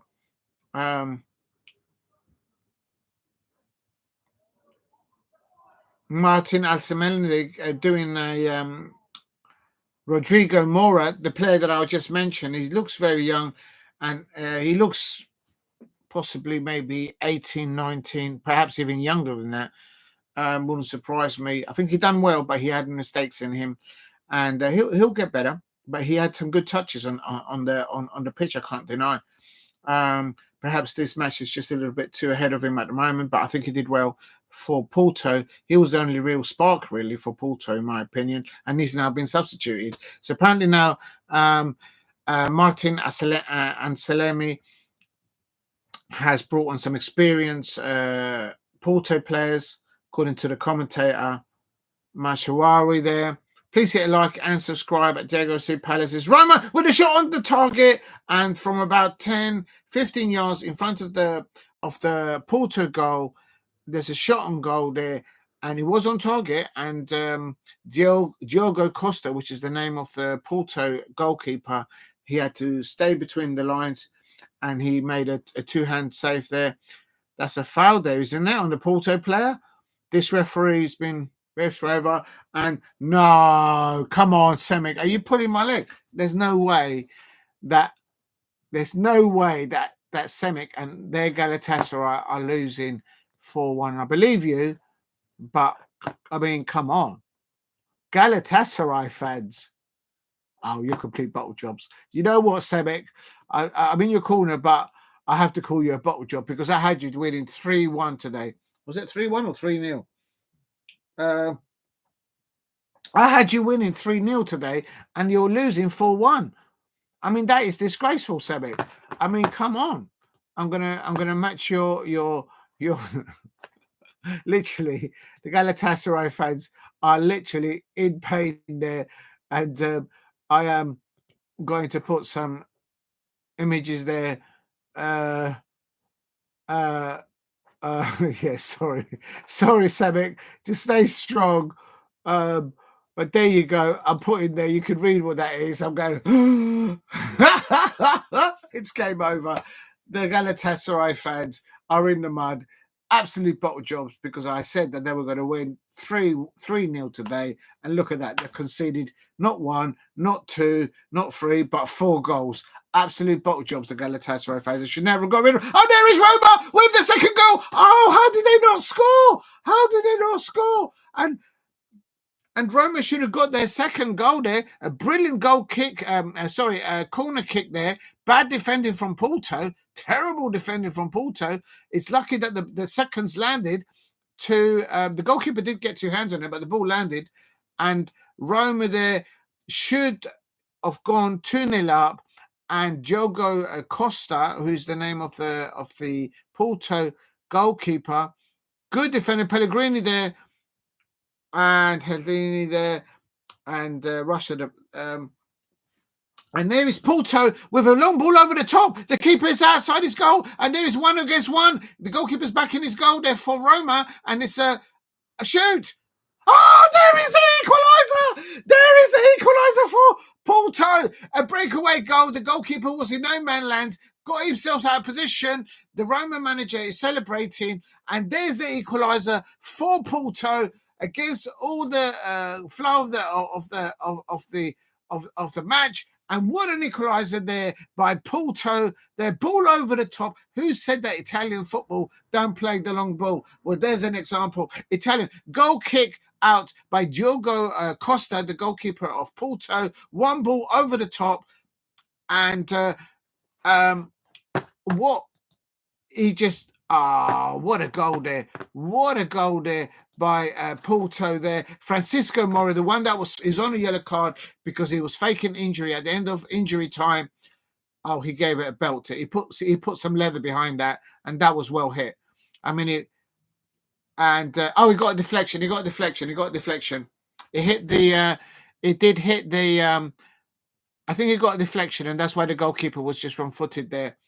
And the Porto manager there in celebration, Martin Alasemi catching on the break, route 1 course there, Diogo Costa is the goalkeeper for Porto. 1 ball over the top, and then it was he nearly dropped the ball. Diogo Costa, they're dropping the ball in his near post, and the ball luckily landing on the outside of his upright, and it goes out for a Roma corner. He dropped the ball, but he had it covered. It was there by his post, because goalkeepers should never be. Porto 1, Roma 1. Big up to Semic goal, yeah. And you are 2 minutes behind the live stream. Yes, I am so 2 minutes behind. Sorry about that. But it doesn't matter. If you see something in the live, put it in the chat. I'm fine with that. I'm fine if people put in the chat goals going in this match or other matches. I'm fine with that. Absolutely. Just the more you guys interact with each other in the chat, it helps the algorithms to attract new people coming in. If you're new to the channel, please subscribe at Diego C. Palace. If you can help me get to 5 likes, that would be wonderful if you can help me do that. It is Porto 1, Roma 1. I did not anticipate that long ball pass by Portuguese side over an Italian side. There you go. Whoever said that Portuguese players and teams don't play the long ball, well, there's an example. If ever there was one. I think that also stemmed from the Roma goalkeeper. When that ball came over from Diogo Costa, who's the goalkeeper of Porto, the Roma goalkeeper, Silva, was literally running like this, trying to get back, because he was so high up the line. So that's just bad concentration, and he couldn't position himself there properly, I expect. And that's part and parcel of it.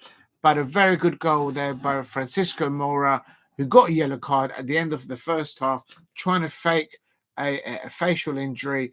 And but he put leather behind that kick, and it's one of those kicks that once you hit it, you know it's going in the back of the net. And Francisco Moura there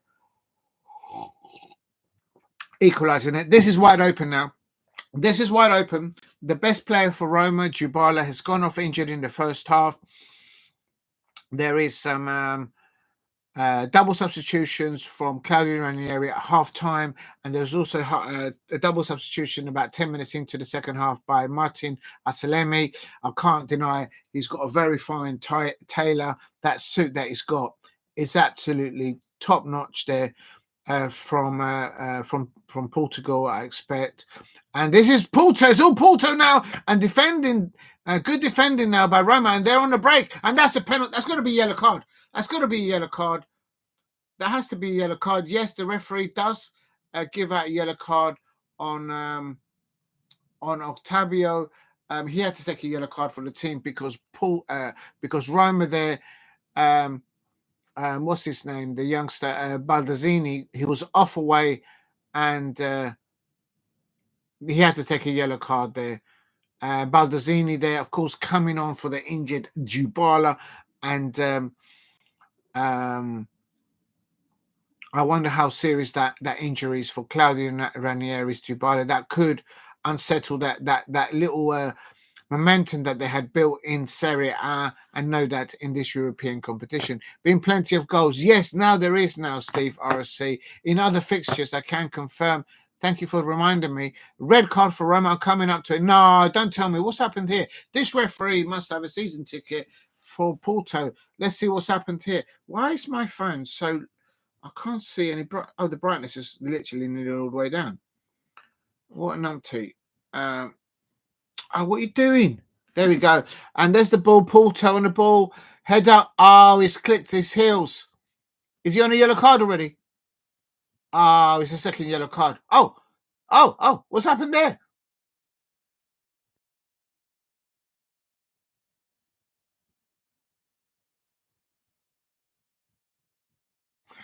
Right, Claudio Ranieri done his substitutions, trying to avoid a second yellow card, because I'm not exaggerating. This referee in this fixture between Porto and Roma, why did you touch him? He wasn't going to score there, lad. This, even the commentator saying what I'm just saying, this referee was literally at the casino as the dealer handing out the cards at the table. And this is what Claudio Ranieri feared. He was trying to do substitutions to take off players on yellow cards. And, oh, no, they've got injuries. Cristani. You see, there's an example. The player gets a red card and is straight away to the tunnel. He's disappointed. He's not happy. It is what it is. But he's straight down the tunnel. Last night, Decore, I know they're trying to diffuse the situation now. But after he got the red card, he was still on the pitch, giving it large. The pictures show it all. They need to sort that out. Big up to Paul Brady there. Sorry, I missed your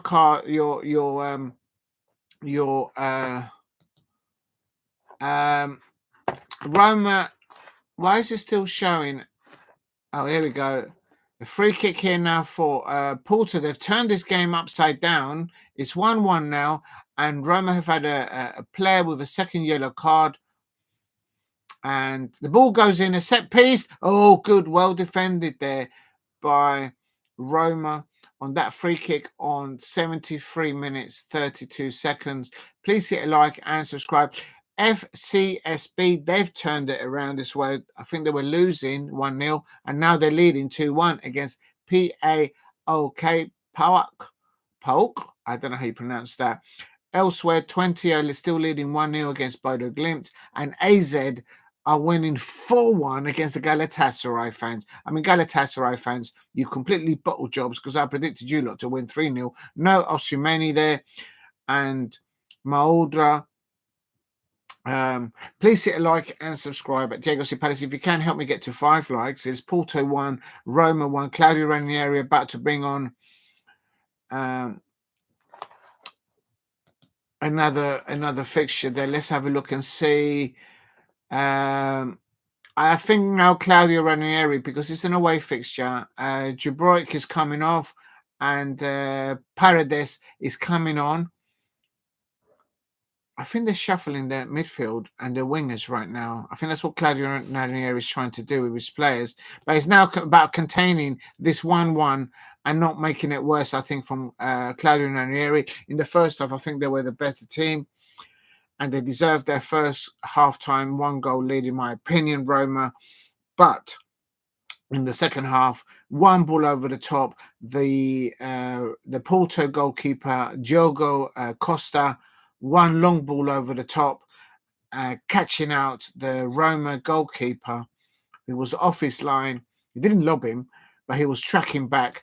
And then Francisco Maura, who feigned an injury at the end of the first half, and he himself got a yellow card for it because of all the argy-bargy.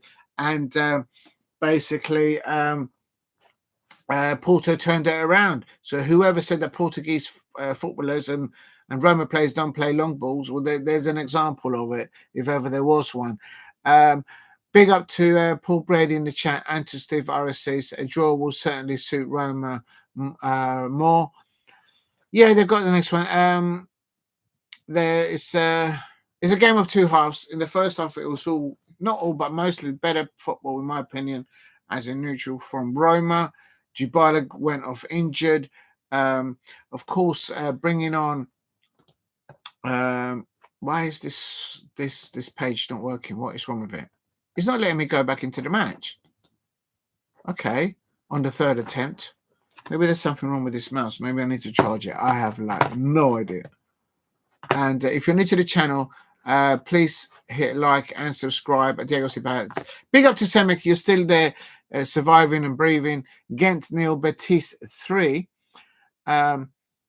I'm sure the Galatasaray fans are very disappointed in how their team has fared today. Porto now on the attack on 76 minutes, coming up to 77 minutes, winning themselves a throw-in, I believe, deep into the Roma half.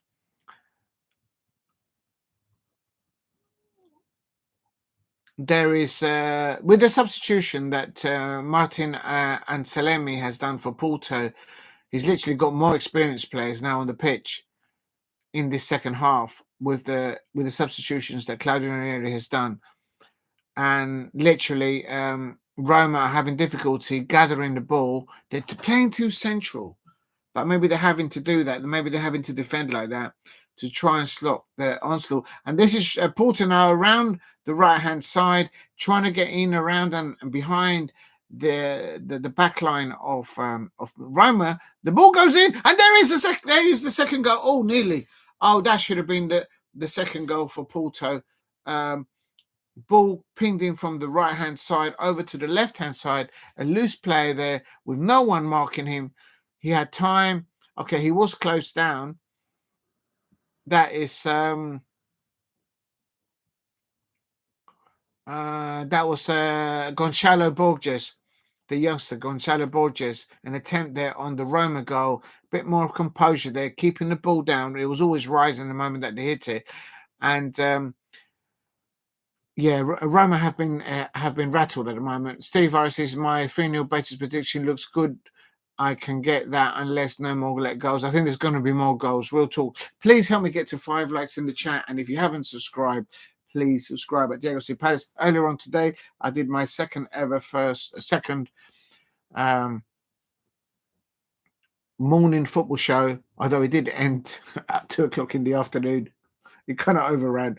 But I just had to get off my chest what I thought and what I saw the previous night. Of course, the everlast Merseyside derby at Goodison Park, and in a nutshell, it all needs to be just throw some water on it, and just everyone needs to diffuse that situation, and because it's getting out of hand at the moment. What's the repercussions from it?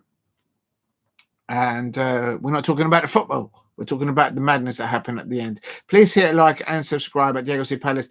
This referee is literally, he's just card happy, and this is what Claudio Ranieri is. He's just wandering there, and this is dangerous. This is a Porto free kick.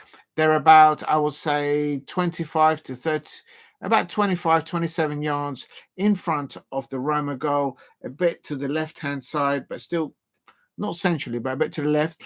And there is Sevilla. How do you pronounce his surname? Svilar, the Roma goalkeeper. The Roma's players about to take the free kick. 10. It's just under 20 yards, I would say. And the ball, it hits someone in the wall there. Ball's out there. That was, I think that was Estaquillo who took the free kick for Porto. Please hit like and subscribe. Oh, Bodo Glimt has equalised. Didn't Bodo Glimt play Manchester United in that competition? Or was it Tottenham Hotspur? One of those two. I remember. I think I did actually a thumbnail for that one. I can't remember. Haydenham winning 2-1 now, and Paphos making it 1-1. So there's loads of goals going in everywhere. Please help me get to 5 likes, and if you can, subscribe at Diego C Palace if you're new. Actually, I'm going to put it in the chat. It's probably more easy to do it that way. How do I do this? Please drop a like as you enter into the live stream chat. And also please subscribe to Diego C Palace if you are new. There you go. Oh my God, Porto gets another corner here into the last 10 minutes, in 82 minutes here. And I think Roma will do good to get to full time as a 1-1. They really got their backs to the ropes at the moment. Please hit a like and subscribe at Diego C Palace if you're new. And the ball comes in there. Prenedas headers the ball away. An attempt on the Roma goal by I think that was Joe Mario, maybe. I could be wrong. And it's Roma looking to waste time and just to see the clock out. They want to go as a 1-1. Porto, very good substitution by the Porto manager and Claudio Ranieri, trying to confine the situation, because this referee is like literally, what's happened here? Very card happy. Steve Harris's Barak of Bosnia missed a penalty. Oh no. But could check it. The keeper comes off the line. Oh, there you go. It's one of those again. Oh, don't remind me of that. Oh, we had a similar one. This where Mark Gahey encroached. Oh my garlic bread has gone cold. I'm gonna have to heat it up again. Please hit a like and subscribe at Diego C Palace if you are new. And the ball goes into the back post, and that was ever so close for the second goal for Porto. Roma hanging on there on 83 minutes. How is Roma still just 1-1 against Porto? It should be Porto 2-1 in this second half. I can't deny it. Ever since Dybala went off injured, it's not the same balance attacking side of Porto, of Roma, I should say. And you can tell that Claudio Ranieri's substitutions at halftime and in the second half is trying to contain this card-happy referee that keeps giving yellow cards to his players, quite frankly, unnecessarily. And they've lost the ball there. That's a throw-in. That's good. We're holding up play there by Roma there in midway up into the Porto half, and the Porto manager about to do a substitution. Please hit a like, and this is just keep the ball at that end. Oh, it's offside. It's offside, I think. That's offside. There's an offside there. Please, they check no pen again. There you go. They've got common sense over there. Please hit a like, and this is now Porto on the attack again, playing it wide, getting in behind, but that's good defending there by Ndika, the Roma left back. Good defending. He's putting a shift there for Roma. Maldansi for Roma here now, spreading the ball that wide to the right hand side. Just hold the ball. Mazzarawi for Roma. Balls pinged it back all the way back to their goalkeeper, it's Villar, and the ball's now pushed forward now by Roma and Ndika, I believe. No, that's not Ndika.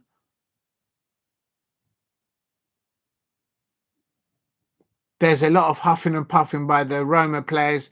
Fitness levels are kicking in now. Another substitution by Porto here on Samu is come off for Porto. Good match that he's had. And Gul, I think he might be a Turkish player. Gul coming on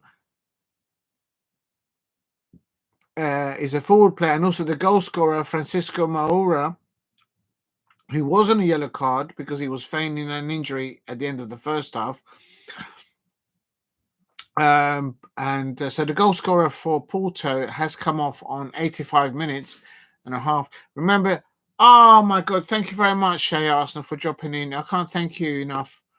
You've been able to drop in and just drop that. Kind of lifts me up when you do that. Real talk. Thank you, Shay Arsenal, for doing that. I really appreciate that. After the day that I've had, I'll tell you that. That's deep. Thank you, Shay Arsenal. Oh, and you've put some predictions there, Shay Arsenal. Thank you very much. Let me just, if I may say, how do I pin you? I've got to be so careful because yeah. There. Thank you, Shay Arsenal. That says, remember to hit the like button and subscribe if you are new here. I much appreciated that, Shay Arsenal. Yeah, that goes a long way, mate. Or mom. I don't know if you're a gentleman or a lady. Thank you very much. Shay Arsenal has predictions for tomorrow. Right, now you're making me feel guilty because at the end of this match, I was going to knock it on the head and just go and lay down. Because half of the things that I was supposed to be doing today, I haven't been able to do because I did a morning show this morning that ended up finishing at 2 p.m. So half of the things that I was supposed to do today, I haven't done it. And I was thinking, right, at the end of this match, I'm just going to knock it on the head and not do any predictions. And big up to Shay Arsenal, comes in, typical Arsenal fan, comes in and stirs the pot. I mean, you can't make it. You can't make it up because it's just a reality that happens in the evolution of football fans out there. Typical Arsenal fans coming in, stirring it up. And I was about to just say, right, I need to go and crash out.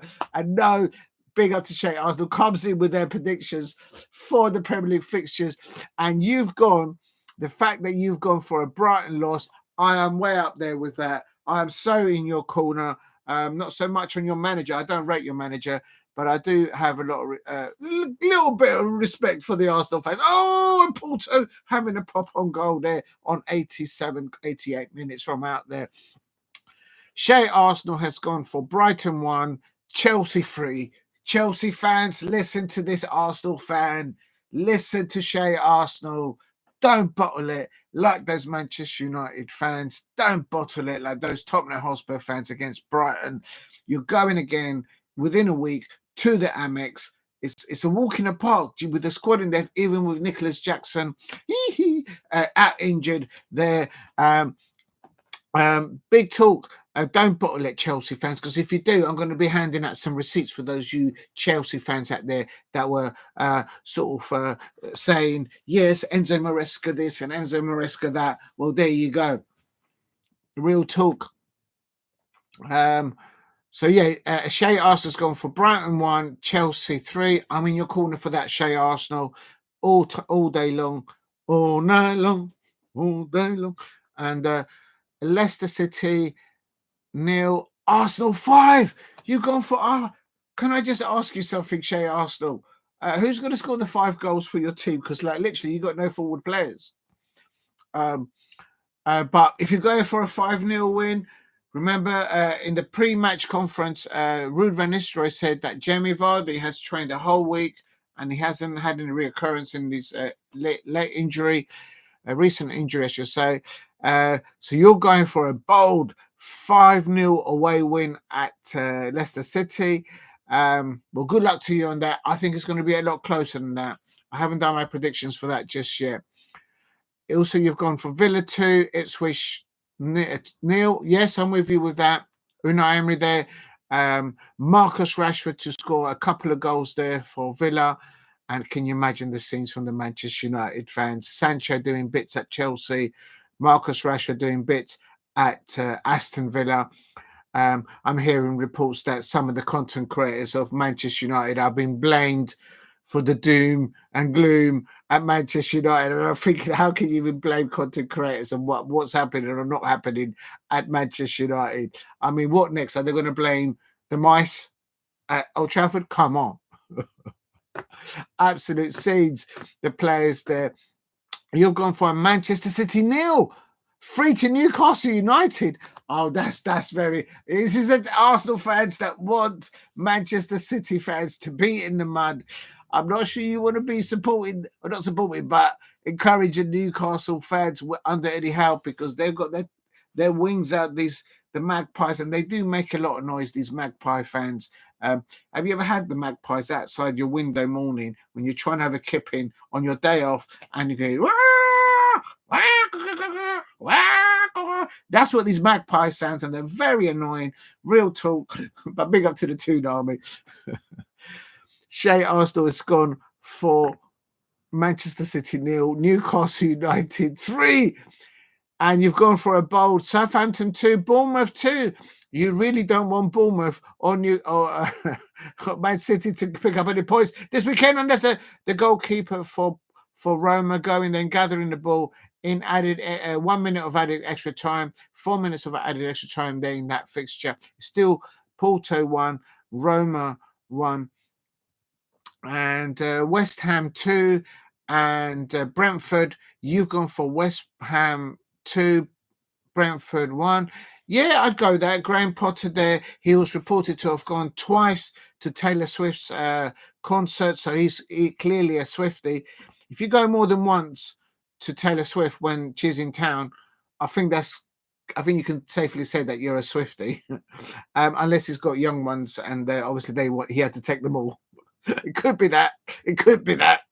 But there's nothing wrong with being a Taylor Swift fan, of course. She looked absolutely amazing at the Super Bowl, if I must say so. Not sure why they were booing her, because she's glad. What's she got to do with the Kansas City Chiefs? I know her better half is Kelsey, but not sure why they were booing Taylor Swift at the Super Bowl. It just doesn't make any sense to me at all. But she looked absolutely amazing in her white top and jeans shorts. Very smart, very presentable, and not sure why the Super Bowl fans were booing her. Probably something to do with something else, but I don't know. Right. Shea Arsenal has also gone. No, you can't flip-flop, Shea Arsenal. No, you can't flip-flop. No, you can't flip-flop. Listen, at Diego C. Palace, you see, this is what I'm talking about. This is what I'm talking about. I'll come to you in a minute. But just to finish that, and listen, just to finish you off, I'm not going to say that. You're going to get me in trouble. I'm not going to finish off Shea Arsenal. Oh, my days. I'm causing myself scenes here. Just to finish you off. Oh, give me strength. I've had a long day and I've still got so many things to do. Literally. Right. So, you went for West Ham 2, Brentford 1. Graham Potter there. And as I said earlier on, there was breaking news in the football world that Graham Potter had been twice to watch Taylor Swift when she was in town. So he's clearly a Swiftie. And yellow card there for Paredes. Oh, don't tell me they've got another red card. Oh, this referee's given another yellow card. This referee just likes handing out these cards. Oh, my days. Will they not?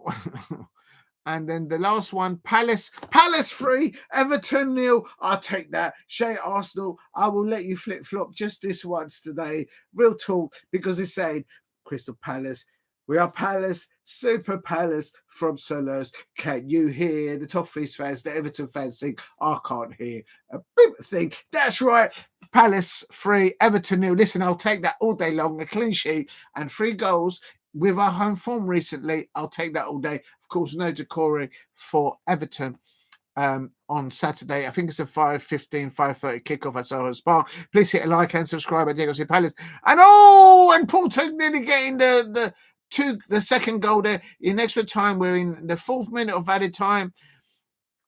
He's going to get it into the box now. 2 to go. The goalkeeper punches away there for Roma, and Porto completely game of 2 halves in the second half, and that should go out for a Roma goal kick. That could be the end of that. And last of all, you've gone for Liverpool 3, Wolves 3. No, I'm sorry. I don't think. Oh no, I don't think Wolves will. I can see Wolves conceding 3 goals, but I can't. I don't think that will be a draw. No, I think Liverpool will get the job done at Anfield. If it was at Molineux, then I might go with that lineup.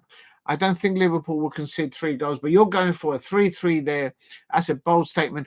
Oh my days. Shay Arsenal, typical Arsenal fan, having a pop at the Manchester United fan. Shay Arsenal. I'm not laughing. I'm laughing with you. Shay Arsenal has gone for Manchester United 0, Tottenham Hotspur 3. And you know what? Ange Postecoglou. Oh, Claudio Ranieri is absolutely fuming there with something.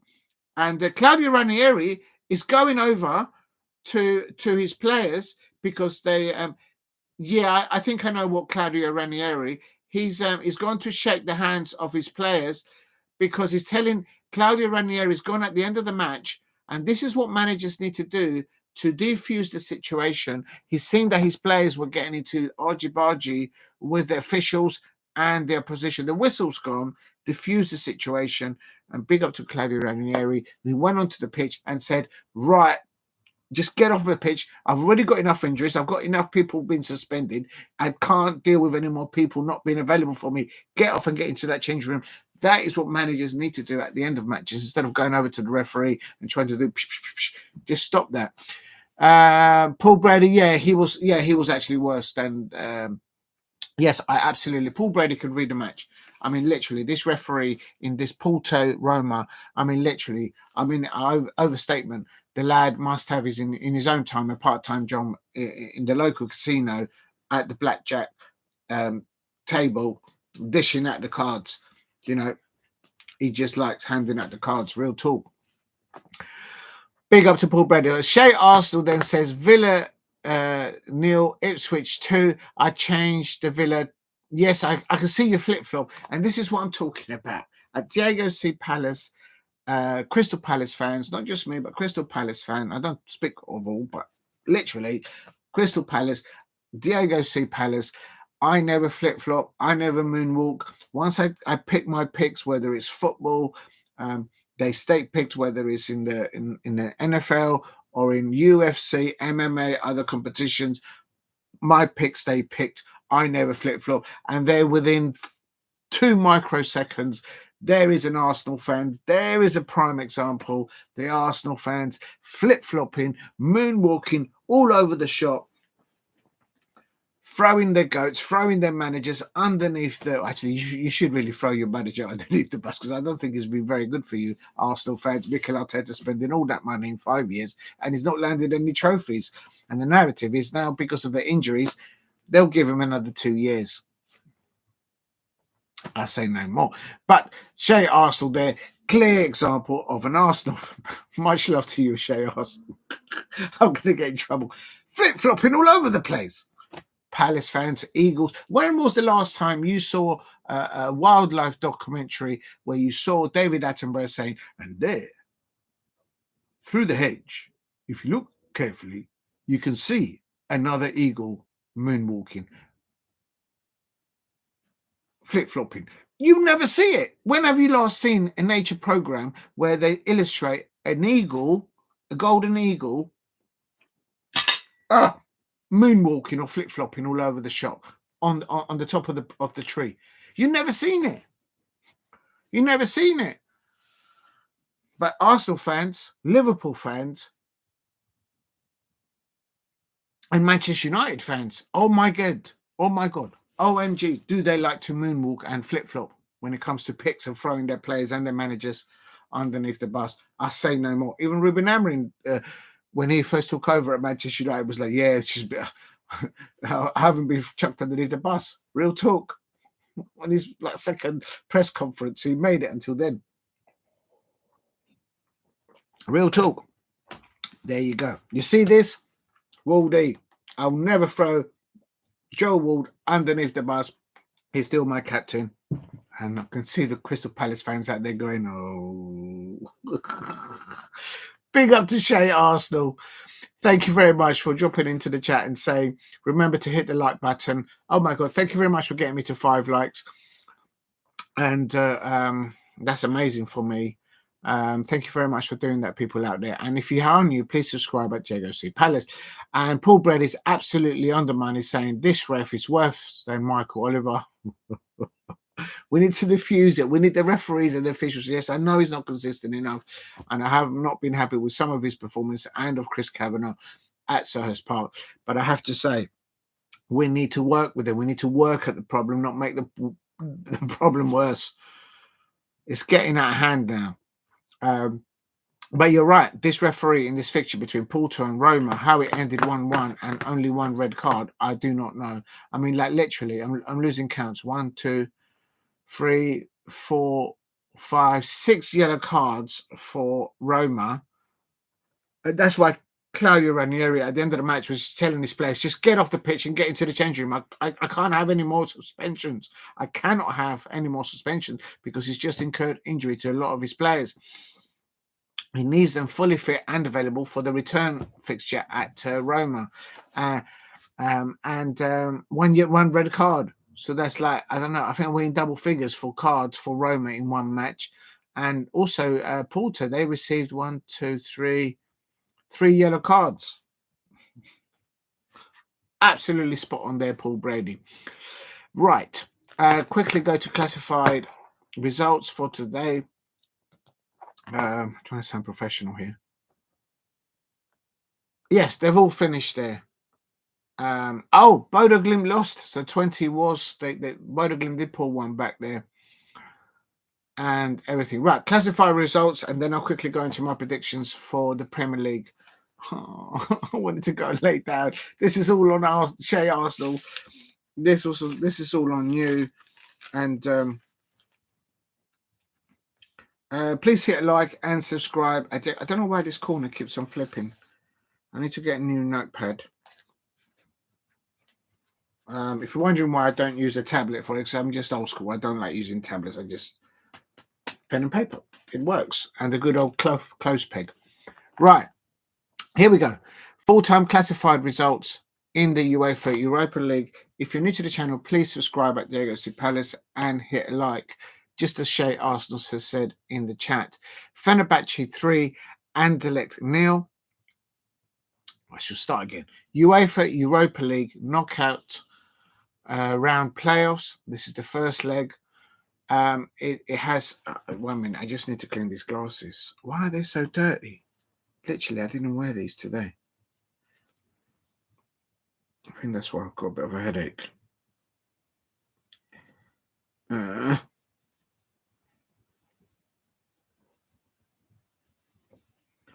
maybe I need to clean this cloth, but I'm sure I just... There we go.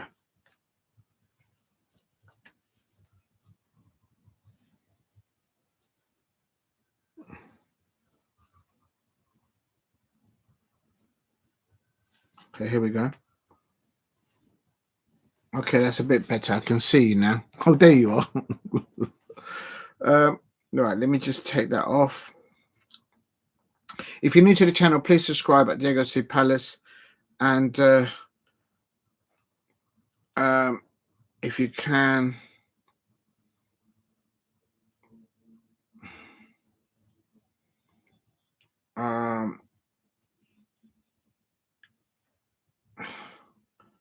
how do I do this? Oh, why are you being so difficult, man?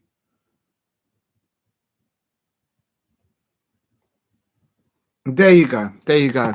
I think he said, oh, come on. Is he still sending that card? I'm like Semic when he does this on the chat. I'm going to put it there. How do I put it on the chat? I do know how to write a comment in the chat, by the way. Just I'm having to figure out how to do it. There you go. I mean, really, Paul Brady, they're saying, I think the ref is just sending off the Porto manager off. That suit that the Porto manager, that's a good that suit, whoever the tailor that he's got, send me the DM, because very smart attire for of that suit from Portugal, I expect, or Porto, and I'm going to go into it because if they have, it's interesting to know. Oh my God, the whistle's gone and they're still handing out. He's booked. Oh, they haven't put anything else on there. Ah, my days. Unbelievable. Right, let's go quickly back to the classified. I was in the middle before I started cleaning my glasses. Bit pointless cleaning the glasses right at the end of the thing. But here we go, quickly. UEFA Europa League knockout round playoffs results, full-time classifications on Thursday, the 13th of February. Fenerbahce 3, Anderlecht 0. Ferencváros 1, Victoria Plets 0. Midtjylland 1, Real Sociedad 2, Union Saint-Gilloise 0, Ajax 2, AZ 4, Galatasaray fans, bottle jobs, a lot of them, 1. Unbelievable. PAOK, PAOK 1, FCSB 2, Porto 1, Roma 1, with a very card-happy referee, if I may add. Big up to Paul Brady, absolutely spot on there. Unbelievable. And 22, Bodo Glimt once. Bodo Glimt did bring it back to 1-1, but it looks like 20 scoring their late doors. In the UEFA Conference League, so this will be in relation to Chelsea fans out there, they may be facing one of these sides in the next round. It finished in the knockout playoff rounds on 13th of February. Selche, I say. Oh, I forgot to eat my garlic bread. Never mind. Selche 2, APOEL, Apoel 2, Molde 0, Shamrock Rovers 1. Well done, Shamrock Rovers there. TSC 1, Jagiellonia Białystok 3, Viking Reykjavik 2, Panathinaikos 1. Borac Banja Luka 1, Olympia 0. Ghent 0. Excuse me. Ghent 0. Real Betis 3. Cobham 1. Hayden 2. And last of all, Armenia Nicosia 1. Pavos 1. So they pulled it back there. And also I can confirm in the League 2, in the League 2 of England, Port Vale 1, Notts County 0, and that is a big, because they're trying to get Notts County there in second place there, dropping 3 points. That's going to help Walsall there and Bradford City, and of course Port Vale are massive 3 points for them. They go into sixth place, just above Salford City in the playoffs of League 2.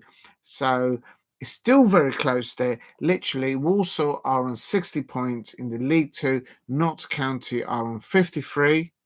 Bradford also on 53 points. They're automatic qualifiers to go into the League 1. And then the playoffs, AFC Wimbledon, they're on 52 points. Doncaster Rovers, they're on 52 points. Port Vale on 52 points. Salford City, they're on 48 points, with Crewe Alexandra out of the playoffs, also on 48 points. So it's very tight. The first from second place to 8 points, they're very close indeed. Anyone with a good run in towards the end of the season can get into their automatic top 3 places in League 2 to go up into League 1. So it's heating up very nicely, but a bad day for Notts County all day round. A massive day there for Port Vale. I remember back in the day, they used to be in the top league before the Premier League was formed. If you remember those days, you know, you know. If you know, you know. Right. In respect to the Porto Roma match, quickly around it off the first half, Roma started really well. Bit scrappy at the beginning, the first 10-15 minutes that I saw of that, because I was a little bit late. But Dybala was very good for Roma, and but he went off injured about 30 minutes in. And in injury time of the end of the first half, Claudio Ranieri's side taking the lead 1-0 into the half break. In the second half, Porto came at a different side. There was a double substitution by Claudio Ranieri at half time with, if I remember rightly, Salamakis was substituted, I think. And also Kone, who was also in yellow card. Pasili came on. So basically, he took off two players on yellow cards and put on 2 fresh legs and no one with yellow cards. But even then, they still managed to get a player sent off. But this referee, you know what? I think he's in double figures. Paul Brady was absolutely on the money there. 3, 4, 5, 6, 8, 9. I think that's 9 cards this referee has handed out to Roma players. No wonder Claudio Ranieri at the end of that match was absolutely furious with his players, trying to go over there and call scenes. He just got them into the change room. He says, I can't have any more players suspended. Literally, I can't. And Porto themselves also gathering 3 cards for the collection there. But what happened there? Diogo Costa, the goalkeeper of Porto, on 67 minutes or 65 minutes and thereabouts, he got the ball in his goal. He lifted the ball over the top, over everybody, and the Roma goalkeeper SV Villar was racing back to get back into his goal.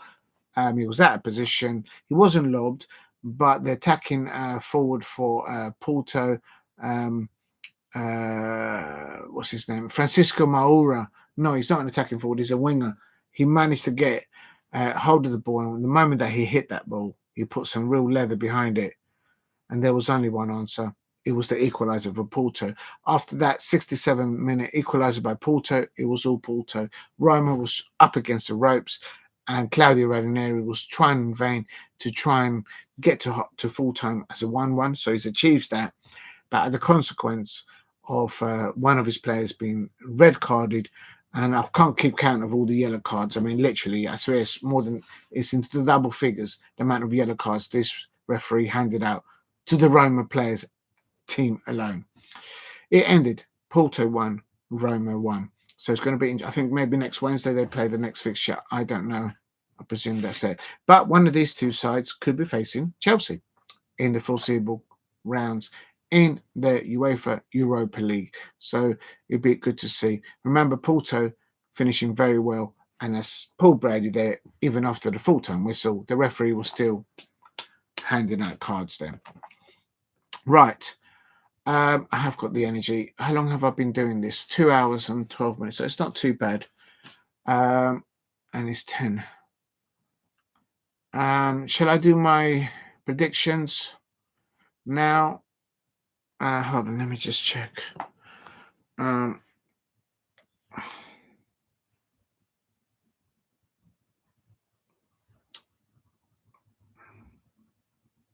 Please subscribe at Diego C. Palace if you're new. Help me get to 2,000 subscribers.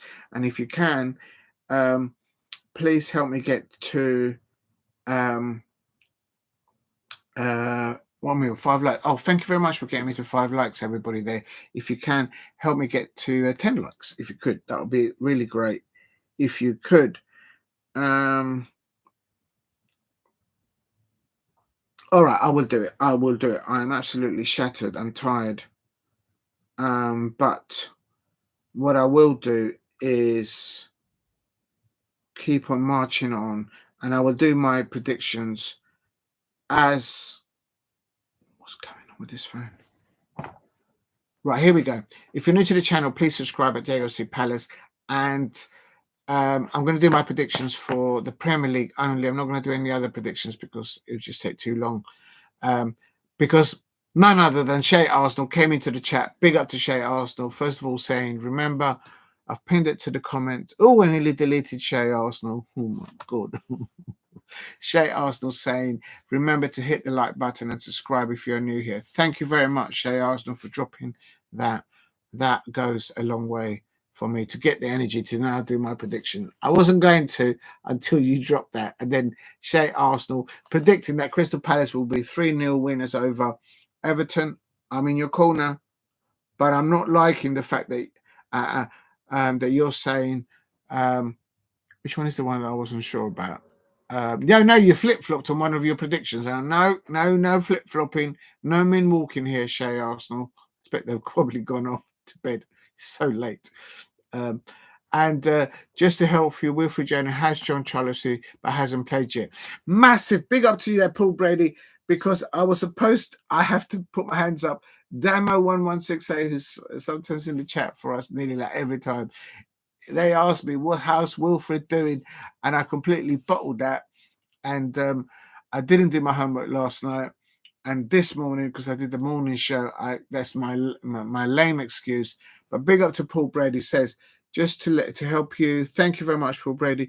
Wilfred Zaha has joined Charlotte FC. Yes, but he hasn't played. I had a hint that was the situation because they, in the early hours, I think Charlotte FC is on not on the eastern side of the USA. It's on the left-hand side towards Los Angeles, that area of the neck of the woods of the country. So they're on different timing period. And when they uploaded live, kind of, or maybe there might be central time, I don't know, in the USA. So I've got to do my homework on that just to see. But good luck to Wilfred Zaha there in the USA. And I hope it works out for him well in his campaign there, out there, no doubt. Still got a massive support for Wilfred Zaha. I think he's done really well for Crystal Palace. Although some Crystal Palace fans will be like, no, he's gone, that's it, he's gone. Don't talk about him anymore. Oh dear. Right, my predictions for this for this weekend. How do I do this? That's right. Oh, there's actually, oh man, you know what? There is actually something really good going on right now. It's in Glasgow. There is the Premier League darts. It's oh my days, Humphreys has beaten Price to set up a final with Little, of course, the Manchester United fan. That's going to be absolute scenes. Quite a good dart player I have to say. And big up to Sky Sports for doing that. Real talk. But I'm not going to do darts right now. And the Welsh Open the snooker Welsh Open is ongoing. You know, one of these days I am going to do a watch along to a snooker game to see how that fares and what kind of traction it gets. But I think yeah, I'm going to do a watch along for darts and also for snooker there. But let's get back to football. People are saying he's going off script again. He's going off script again. Okay, starting tomorrow. But I need a drink. Oh, I better move this because this is going to fall down. Don't like wasting food. If you can call that food. Pineapple on pizza and garlic bread. If you can call that food, I don't know.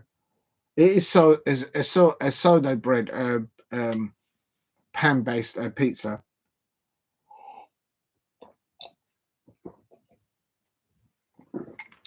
I hope there are no Italian people out there, because I do like pineapple on pizza. I can't lie. People out there going, oh no, somebody send him some help. I'm going to move that out of the way before I spill it. Right, let's just get comfortable.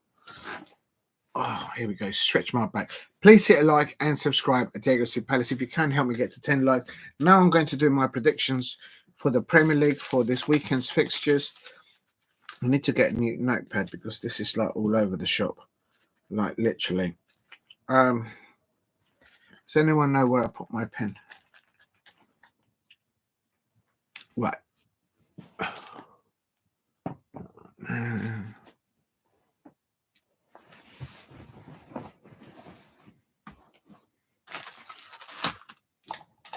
bet you this pen doesn't work. There, I absolutely jinxed it. Oh, hello, it's starting to work. Nice. Oh, it is working. What happened to the good pen that I had? Is it on the floor? Oh, there it is. Yeah, it is on the floor. How do I get down there without knocking over the computer?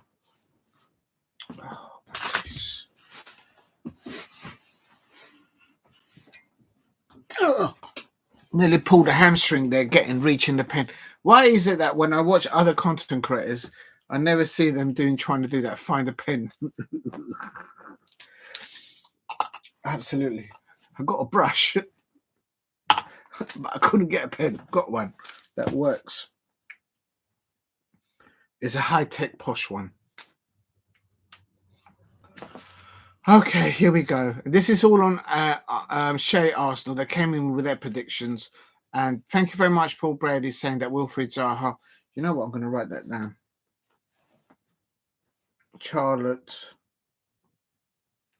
Should be able to find that easily on Instagram because he's posted a picture on his new colours of his new side.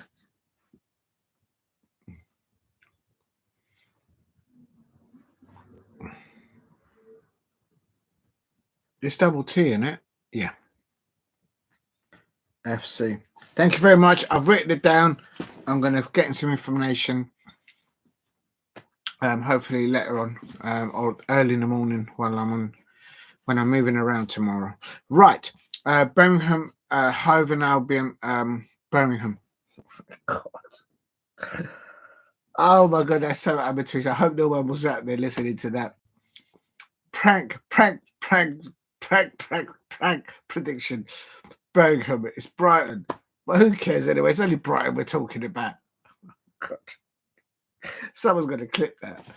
Well, I don't care. I'm talking about Brighton, so it doesn't matter if you call them something else or something that's not right. It doesn't matter, innit? The best team in the world is Crystal Palace, and the Brighton fans, they know it. The question is the Chelsea fans up to this? Because tomorrow in the Premier League, I'm not sure what week it is, but I will find that out. Week. And then it's tomorrow. It's the 14th February. The 14th, Friday. Is 8 p.m. kickoff. 8 p.m. Of course, it's Brighton versus Jamie Chelsea. Oh, Chelsea, and let's not go into the Chelsea fans because I need them to win tomorrow. Chelsea fans, I need you to win tomorrow, okay? Real talk. I'm not going into it again, but I have to. Every time I bring up the subject, the Manchester United fans, the Tottenham Hotspur fans, they let me down. Real talk. Had they got 3 points against Brighton, my Crystal Palace right now, I started, so I finished right now, would be above Brighton. But the Manchester United fans and the Tottenham Hotspur fans, they let me down. That real talk, absolute. And yeah, I'm still holding on to those receipts. So Chelsea fans out there, you got a good squad in there. You got I suppose more or less good manager. Time will tell. You can't tell me that you got one or two injuries. You got plenty of squad in there. The manager and the people that selected the players that they've kept and the ones that they've moved out. They've got so many people on your payroll. Oh my gosh. You should be easily going to the Amex and beating Brighton. I cannot emphasize that so highly. Chelsea fans out there, please don't bottle it tomorrow. This is the second time within 7 days that you've played Brighton. You already tripped up in the first one. Get the job done tomorrow night against Chelsea. My prediction is Brighton 0. No surprise there. Chelsea 2. Cole Palmer, 2 goals there. There you go. get the job done. Oh, right, I got that out of the way. Oh, good luck to Queen's Park Rangers. They're in the Championship also with the 8 p.m. kickoff against Derby County. Good luck to the R's there. And I'll leave the others there. So that's tomorrow. So there you go. I'm going Brighton 0, Chelsea 2. Chelsea fans out there, just get some consistency. You're up there. You can get up there into the top 3 if you get your act together. If you go ahead scoring the first goal, Chelsea fans, don't sit back. Go for the second. Try and do what Liverpool and other teams do above you. Go for that second goal. I probably just bottled it, jinxed it for them, I should say. Big up to Paul Brady and Shay Arsenal in the chat. Right, Saturday. Let's move on to Saturday. How do you move on to Saturday? I have no idea. So Saturday is the 15th. So the 15th of the 2nd, 2025. And this is a 12:30 kickoff. And the first one, Leicester City. Leicester City. Away, at home against Arsenal. Yes, I heard about that. No. Now, Leicester City, I watched their Ruud van Nistelrooy's post-match conference, and he was saying something along the lines that Jamie Vardy has had a good week in the session there, training, and no reoccurrence to his injuries that he's trying to work to stay off, to not reoccur. Let's have a look. And you know what? I don't know where. I know Leicester City at the bottom somewhere. Oh, they are on 17 points. So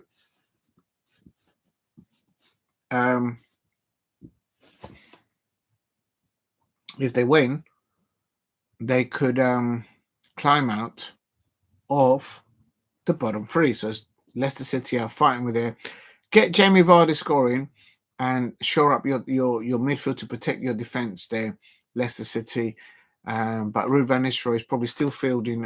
He did say also he's still including some of the 15-year-olds and the 17-year-olds available for him into the squad, regardless of where the players come back from injury. He's still including them, wanting them to develop there with the first team players, and that's encouraging. I think that's a positive there thing. I think from Ruud van Nistelrooy, I think he's a good coach and a good manager, and he's doing a very difficult thing down there to what he said, trying to get consistency in results, point-wise, from his players. And he's up against Arsenal. Okay, Arsenal, even with the volumes of injuries, no Kai Havertz, no Gabriel Jesus, no. I suppose they're going to have to start at the top. Raheem Sterling, I suppose. He can play up top. Yeah, he's got no other options. I think he's going to. Well, he might play up top Martinelli in the number 9 position. I don't know. Arsenal fans will probably know if he's got other options there. Maybe another youngster. Probably not.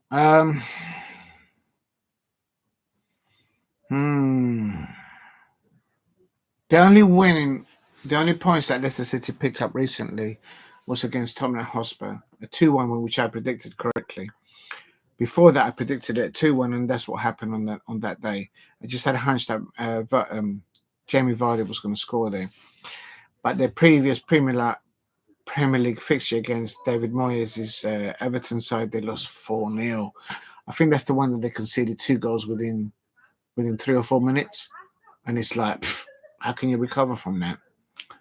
So it's imperative that for the first 5, not just 10 minutes, the first 10, 15 minutes, that Leicester City don't concede against Arsenal. If they do, It's a 12:30 kickoff at the King Power Stadium. Ruud van Nistelrooy was adamant in his pre-match conference. I recommend you all, even if you're not a Leicester City fan, go and subscribe to the official YouTube channel of Leicester City, and there's some good content there on these type of interviews. And Ruud van Nistelrooy did say that apparently there's going to be some banners being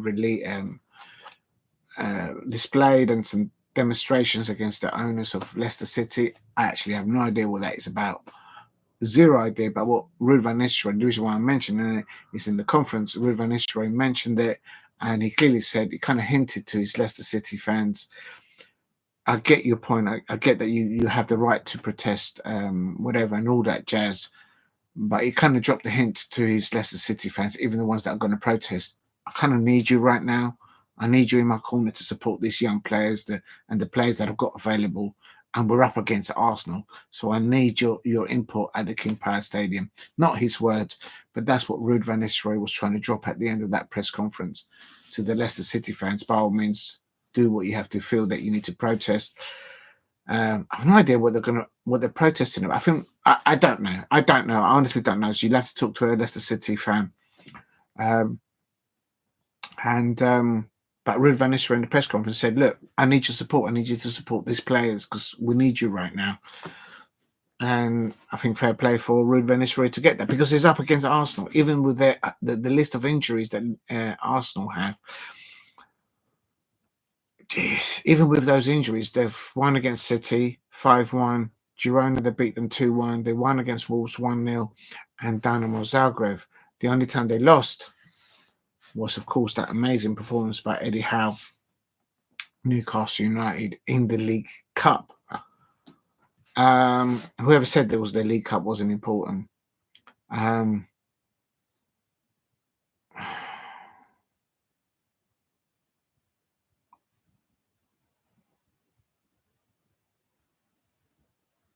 I think that might be a draw. A 1-1. But it's imperative that Leicester City score first. It's the set pieces. I don't know. I mean, set pieces, that Arsenal are very dangerous on set pieces, and Leicester City are very vulnerable in that.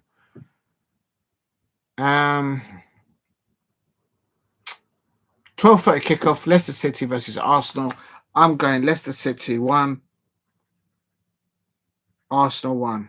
It's not because I'm standing on the fence. I think with all round injuries, what players are available, what not, for both sets of players. 12:30 kickoff. I think Ruud van Nistelrooy will take a point, and I think Arsenal will take a point as well, and no further injuries.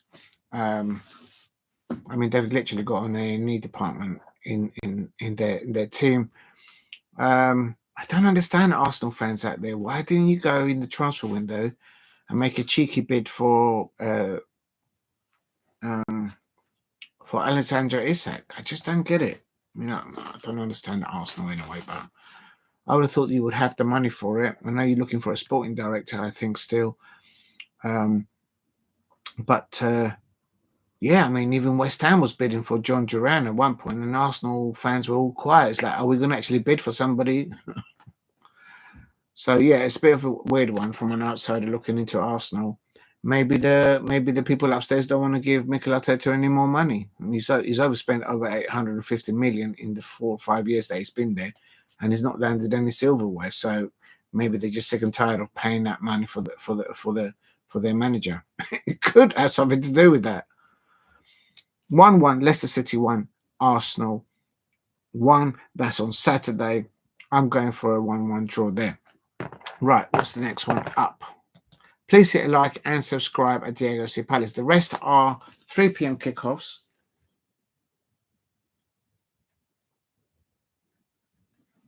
First one up alphabetically is Aston Villa.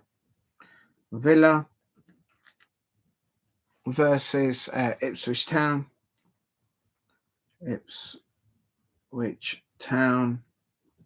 This is all on Arsenal. Shay Arsenal in the chat coming in with their predictions, because I was literally just going to just crash out because I am absolutely shattered today.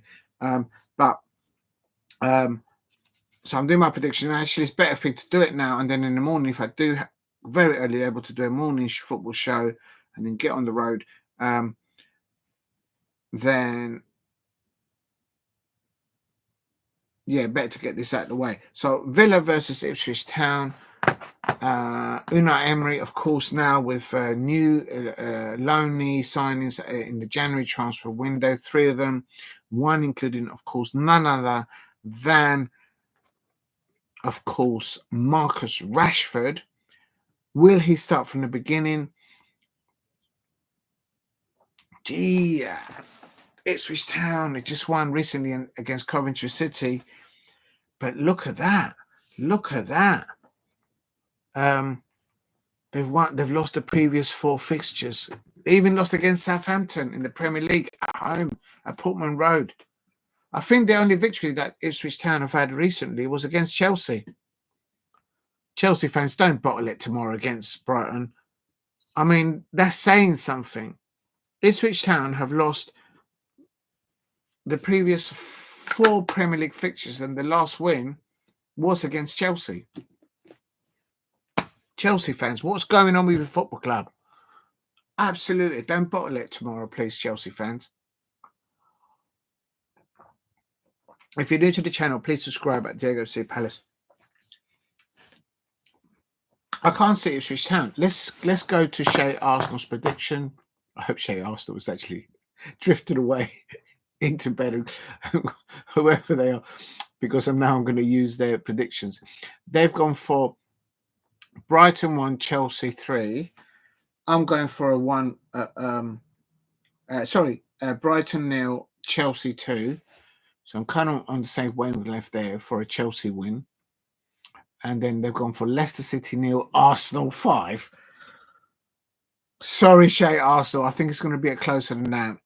I think certainly if Vardy scores the first goal, I'm going Leicester City 1, Arsenal 1. And Shay Arsenal then went for Villa 2, Ipswich 0. You know what?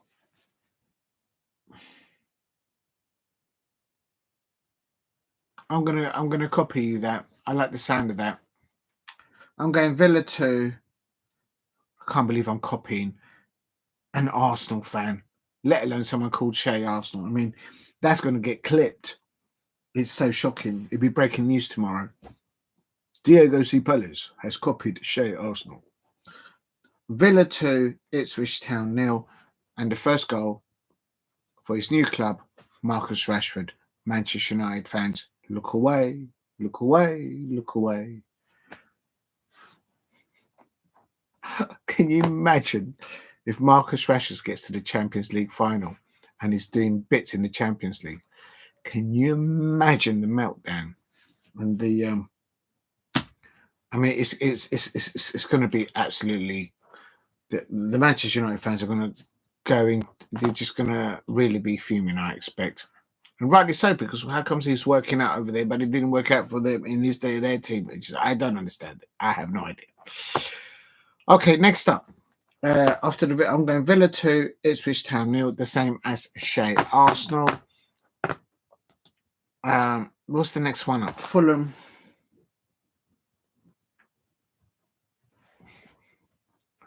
versus Forest. It's also a 3 p.m. kickoff.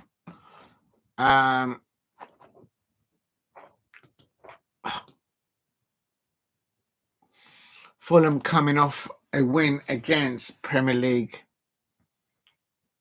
side Newcastle United. That's not an easy task to do at St James's Park, I remember. In Nottingham Forest, the only blip that they've had is that blip against Bournemouth, losing 5-0. But then they went on and they pounced on Brighton, 7-0 to Nottingham Forest versus Brighton. Chelsea fans taken out of the Nottingham Forest fans. They won 7-0 against Brighton. That's what I need to see from the Chelsea fans tomorrow at the Amex at 8 p.m. Don't let me down, Chelsea fans. Can't let that one go. Real talk. But Fulham versus Nottingham Forest, 3 p.m. kickoff on Saturday. It's not tomorrow, Friday. It's on Saturday.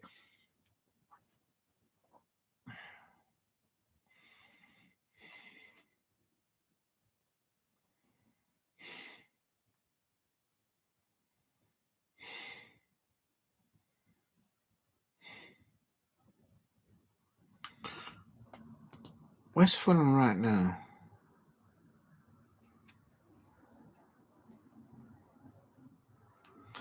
Sorry, Fulham fans. I think Nottingham Forest are going to get this.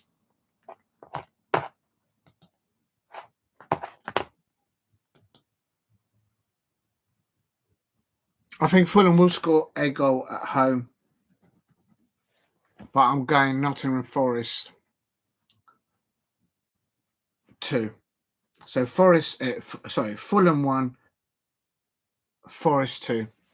I think they're going to nick it. I just got a feeling. The Nottingham Forest away fans, they travel in their numbers and they'll fill up Craven Cottage, no doubt. That will be so. That's my prediction there. What did Shea Arsenal went for there? They went for Fulham and Forest. Did they miss it? Oh, they didn't do a prediction for Fulham and Forest. Shea Arsenal, you forgot the prediction for Fulham, Nottingham Forest. Unless I didn't read it properly. Leicester, Arsenal, Villa. Yeah, you didn't do a prediction for that one. So I can't copy you on that one. But big up to you, Shea Arsenal. It's okay. It's okay. Okay, doesn't matter. So Fulham versus Nottingham Forest. Fulham 1, Nottingham Forest 2. That's my prediction. Next up is Manchester City. Manchester City. I had a City fan dropping in earlier on. Go and subscribe to him. Is a new content creator, City fan. The Don Mason Aldridge. Please go and subscribe to him. Big up to him to drop in once in a few moon. One of very few content creators that have the courage to just drop in and say hello. We're not wanting anything, just dropping hello. I think that's amazing when they do that. Manchester City versus Newcastle United. Ooh, Newcastle United. Wow, Manchester City certainly got a schedule on, and then 4 days later they've got none other than to travel out to Real Madrid and try and recover. Boy, as they say.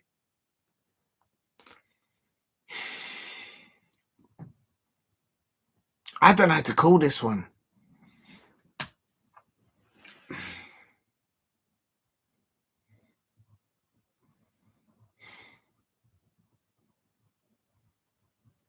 What I'm trying to think in my little pea brain up here, football pea brain, is how do Manchester City fans want to approach this Saturday fixture at 3 p.m. against Newcastle United?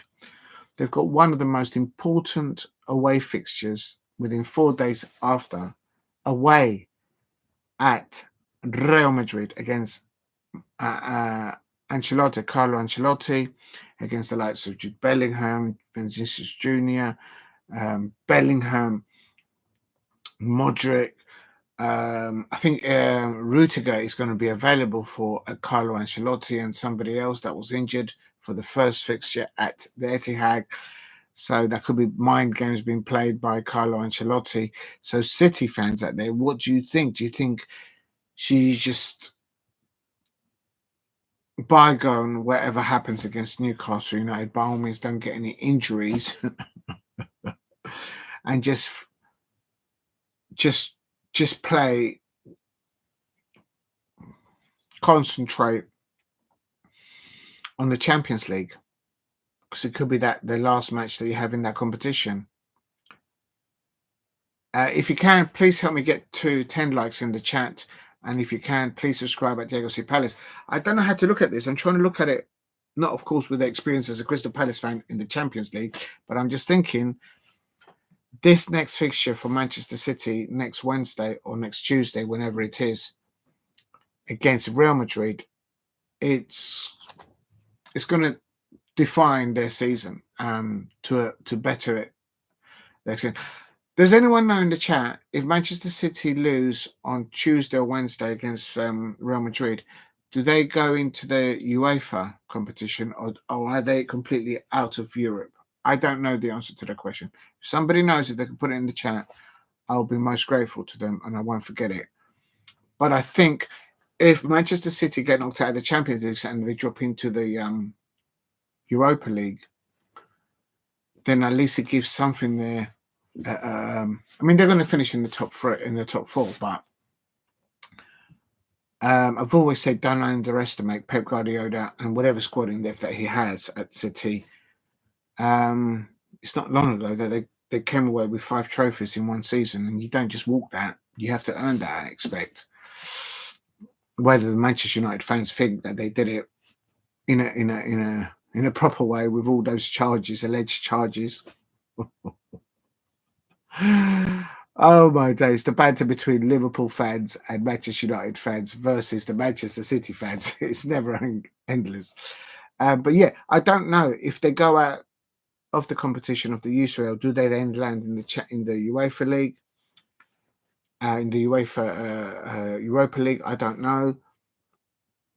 But this game against Newcastle United, I think if Pep Guardiola, of course, winning gives momentum, but they don't want to get any injuries, I would have thought.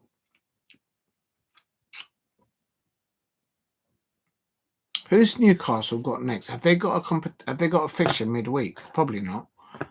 How do I find that out? Okay, let's leave that page there where it is. So how would I do that? I have to go into Newcastle, I suppose, first. Why has the mouse done that? It's just got like his own mind. Ever since this update that I've done, it's just gone. It's like it's got his own mind. Maybe because I'm criticizing the mice at Manchester United, this mouse here is getting back at me. No. So they play Manchester City and they can rest until next Sunday. Oh, that's against Nottingham Forest. Oh, and they got to rest until next Sunday. Oh my God, they've got plenty of time to rest players. So Eddie Howe's going to go strong on Saturday. Make no mistake about it.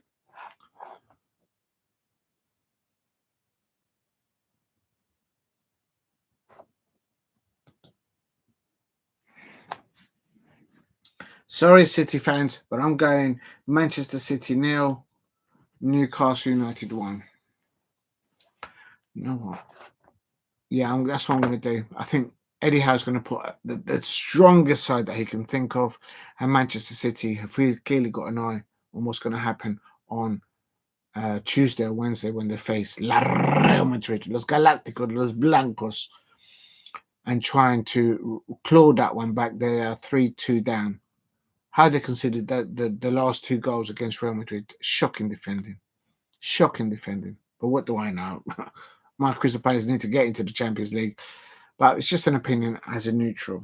So Manchester City 0, Newcastle United 1, and Shea Arsenal went for big up Shea Arsenal. They went for a Newcastle United 3-0 win. So I'm kind of thinking on the same wavelength for Shea Arsenal. But, oh, no. I don't think they'll win 3-0. No, if it goes that way, then I think City will claw one back, I think. All right, so that's interesting. Please help me get to 10 likes in the chat. If you could, that would be wonderful. Next up is Southampton. Oh, my God.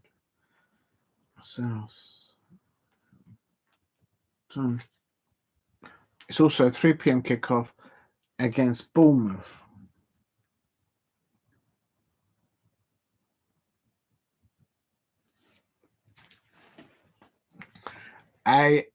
Shea Arsenal, I think, went for.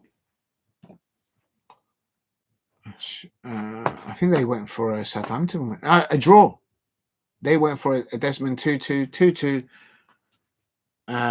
Southampton versus Bournemouth 2-2.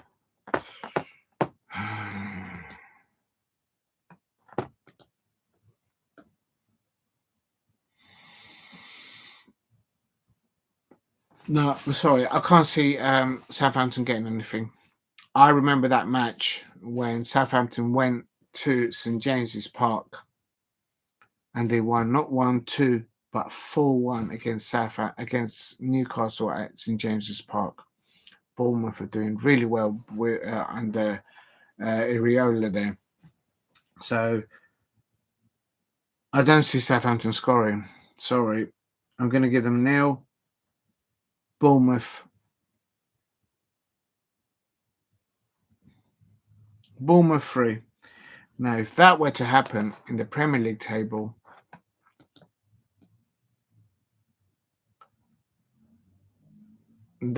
Chelsea has just Chelsea fans, don't bottle it against Brighton. But if Chelsea have a meltdown against Brighton and Bournemouth win by 3 goals, Bournemouth can get into 4th place if other results go their way as well. Literally. So that's a massive game there for Iriola. I mean, note that they're trying to get into Europe next season and get inward investment in probably the next transfer window. Real talk. So that's a massive game there for Iriola and the Bournemouth fans. And as I say, I remember them beating Newcastle at St James's Park, and Newcastle are a very good side there. 4-1 at St James's Park not long ago.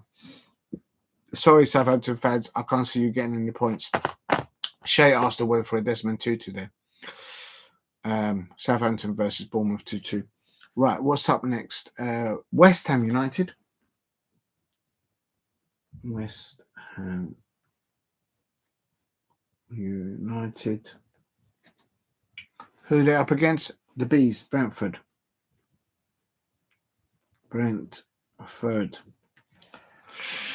Oh. If you're new to the channel, please subscribe at Diego C. Palace. If you can, help me get to 10 likes. That would be wonderful if you can help me do that. And if you can, subscribe at Diego C. Palace. Help me get to 2,000 subscribers. That would be amazing. Oh, my back hurts. Let's have a look. West Ham United, Brentford. Shea Arsenal went for... This is all on Shea Arsenal because Shea Arsenal put in the predictions, so now I'm doing it. Typical Arsenal fans stirring it up. No, but I'm glad I'm doing it now because then I don't have to worry to do this for the rest of the weekend. And it should really be done before the first evening match, weekend match, which unfortunately is starting tomorrow at 8 p.m. Brighton versus Chelsea. So West Ham United versus Brentford. Shea Arsenal went for a West Ham 2-1 win. Brentford all season have not travelled very well at all on their away trips and also in London, but they come to Selhurst Park and they beat us in the rain, in Wemo and all that jazz. And in the rain, they beat us. And it's just at home from Selhurst Park. Oliver Glasner, everyone at Crystal Palace, whatever you're doing on away trips, just do the same on Saturday morning, please. Whatever routine you're having, if you're having sugar puffs or whether you're having Cocoa Pops in the morning or even a Pop-Tart, just do the same as what you're doing on away fixtures and do the same on Saturday at home against Everton. Let's get a clean sheet and let's get it 3 points at Selhurst Park and set us on our road. Ready for the Millwall fans. Come on, Palace. We can do it. Okay. West Ham United versus Brentford. Shea Arsenal's gone for a 2-1 win for and all those bubbles at the London Stadium. 3 p.m. kickoff. Oh, West Ham recently lost 2-1 against Chelsea. I remember that one. And Brentford lost to Tottenham Hotspur. I'm sorry, but if you lose to 2-0 to Tottenham Hotspur, I mean, how can you explain that? The Brentford fans came to Selhurst Park. They had all season a bad away form. They come to Selhurst Park, and we give them. Although Romanese did score his debut goal, and he scored that lonely goal for Crystal Palace. Well done, Romanese. And then the following fixture in the Premier League, they go and lose to Tottenham Hotspur 2-0. So they don't travel away from the G-Tech Stadium very well. That's shocking. Oh, a bit of like a Scouser accident came out. That's shocking. They also lost 2-0 against Liverpool at home. And, they did draw against Manchester City. So, respect for that. They lost to Plymouth Argyle. Oh, my God. I remember that. Oh, my days. They're so losing. No, sorry. West Ham. Graham Potter, I think, has got West Ham. Okay, they're kind of hot on goal. We beat them recently, of course, 2-0. They drew it against Aston Villa away. I remember that. But recently they lost against Chelsea. I'm going West Ham 1, Brentford 0. Oh, but that's not really good for me as a crystal. Oh, I've written it down, so I can't flip-flop now. Does that mean West Ham are going to go above us? Oh, no. Oh, no, they're on a minus goal difference of 17, so they won't go above us. Even if we bottle it, we shouldn't just touch wood. Hope I haven't jinxed it.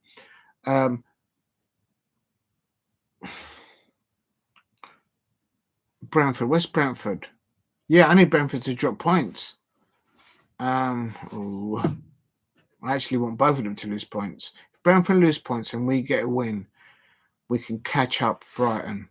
That's all depending on what Chelsea do tomorrow night against them at the Amex. Yeah, I'm going West Ham 1, Brentford 0.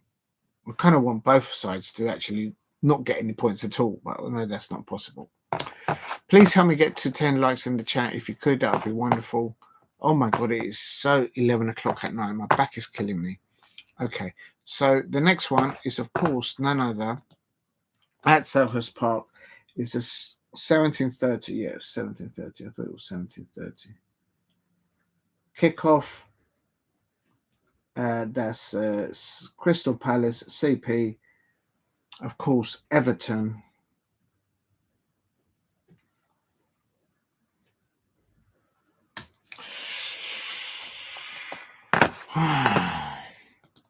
Oh, why is it so difficult to predict my own fixtures as a Crystal Palace fan, especially when we're at home? Oh, my head is starting to hurt just as I start to think about it, more so than my back. Where do I start with this one?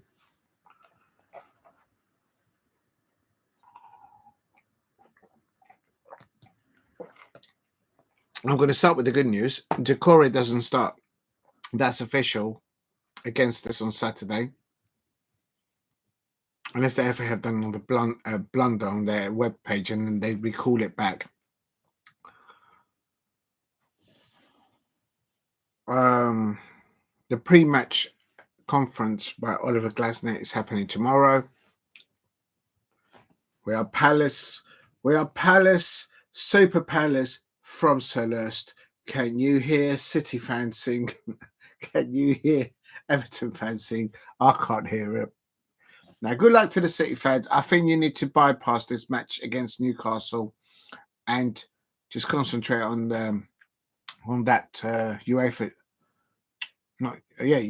Champions League against Real Madrid on Tuesday or Wednesday, whenever that is. I think Eddie Howe, because you guys play Newcastle on Saturday, and Newcastle don't have a match until the next week end Sunday. So Eddie Howe's just going to put the strongest side. Was I think Pep Guardiola is going to have an eye on the ball for the Real Madrid side. I'm asking in the chat, does anyone know if City get knocked out by Real Madrid, do they then go into the UEFA Cup or do they go out of Europe altogether? I would like to know that if anybody knows. That will be helpful. But if you don't, it's okay. Okay, so Doncaster Rovers, what's in it? Crystal Palace versus Everton. It's a home fixture. We lost against Brentford. Everything else that we're doing away, we just can't stop winning. We can't stop getting clean sheets. You don't go into Europa. Oh, so then therefore, I think Pep Guardiola is going to just focus his players for that setup match against, because Carlo Ancelotti did say, if I'm not mistaken, maybe he was playing mind games. I think his who is it? Alba and Rudiger. He said that they were going to be available for the return fixture when City goes to Real Madrid next week. So you're even going to be up against better defenders that you were up against this time, first round this week. So just throw everything at next Tuesday or Wednesday, whenever it is that you play them in the Champions League. It's probably Tuesday, I expect. Good luck to that. The Don Mason Oldbridge there. It's going to be a tough one. You need to get an early goal there, and no silly mistakes in the first 5 or 10 minutes. The City fans will probably be crying for, I expect. If at half time it's 0-0, I think the City fans will take that. And then in the second half, just literally throw the kitchen sink at Real Madrid. But that's probably easier said than done, I expect.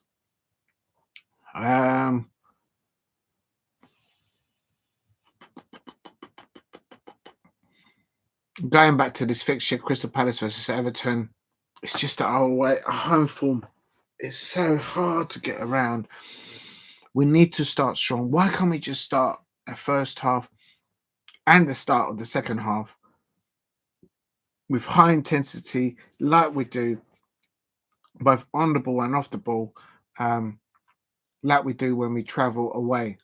Our away form, if we can replicate the same away form to our home form, oh my days, will we be knocking at the door of the top 8, top 6.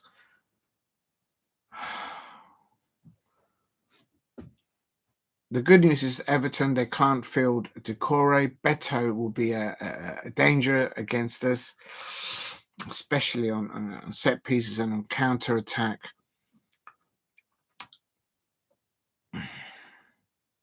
But we seem to do well against David Moyes whenever he's come to us. Of course, before would have been while he was the manager at West Ham. We always had good results against him. And I think he'll have that. He'll know that. And no mistake about it, his Everton players left everything on that pitch against Liverpool last night. So they've put in a shift there. And our players have had more rest. But it's just a home form. Crystal Palace players, if you're having the Pop-Tarts and the Sugar Puffs or the Cocoa Pops in the morning, just have the same as what you do in away trips. Have the same on a home trip tomorrow. I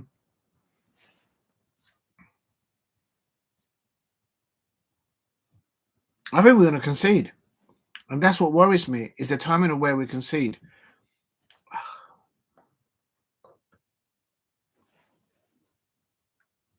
I'd like to see a clean sheet at Selhurst Park and 3 solid points, but I don't think we're there yet with our home form. So I'm going Crystal Palace 2. I think you'll know where I'm going with this. Everton 1. I want to see a goal from Jean-Philippe Mateta at Selhurst Park. And I'd like to see a goal from one of our midfielders, either Adam Morton, Will Hughes, or Jefferson Lerma. It depends who. Oliver Glasner, I think against Everton, Oliver Glasner is going to go with Jefferson Lerma in the number 8 position, alongside Will Hughes. Daniel Munoz on the right, Tariq Mitchell there on the left. At the back, I expect him to go along with Maxime Lacroix, and the left back, possibly. I think he might mix it up at the back, but maybe not. Yeah, Maxime Lacroix, Mark Gahey, and Chris Richards. He's done really well. I think last week he had a bug and he came back and did absolutely exceptional for us. The American international Chris Richards. So I think he will start.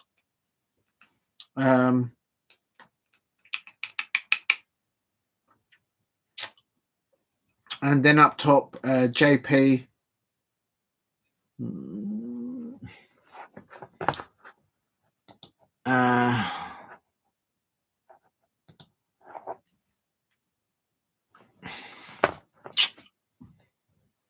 I'm just trying to analyse what West Ham field.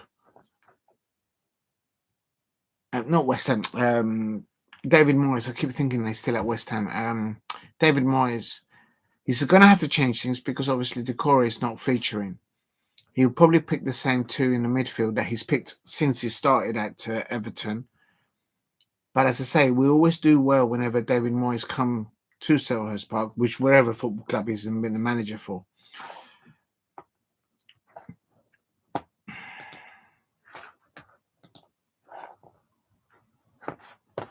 It's so difficult. It's not difficult to predict my lineup when we go away from home because they've done so well, Oliver Glasner, the staff and the players away. It's them getting to replicate that at home, and it's just so difficult. They make it so difficult for themselves. I'm not going to base it on the Doncaster Rovers. I'm basing it on the away fixture, of course, at Old Trafford, where man for man they outplayed Ruben Amorim's Manchester United side. Every man. There was not a player that came anywhere near our starting 11. Yeah, Gahey, Maxime Lacroix, Richards. I just said. I'm just looking at the lineup. It's the same as what I just said. I can't see him changing. Sarr, Mateta, and Daichi Kamada.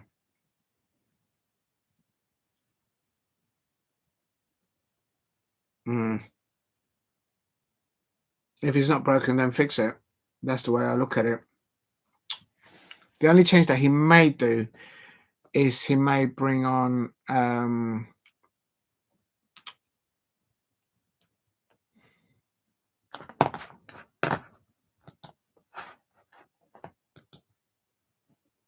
at the start, he may bring on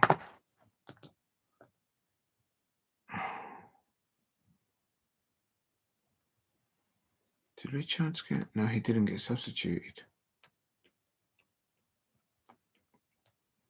He may start with Chigwell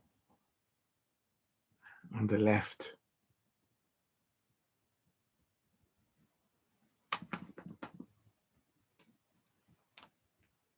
Nah, he's got to play. He's got to play Tyron Mitchell.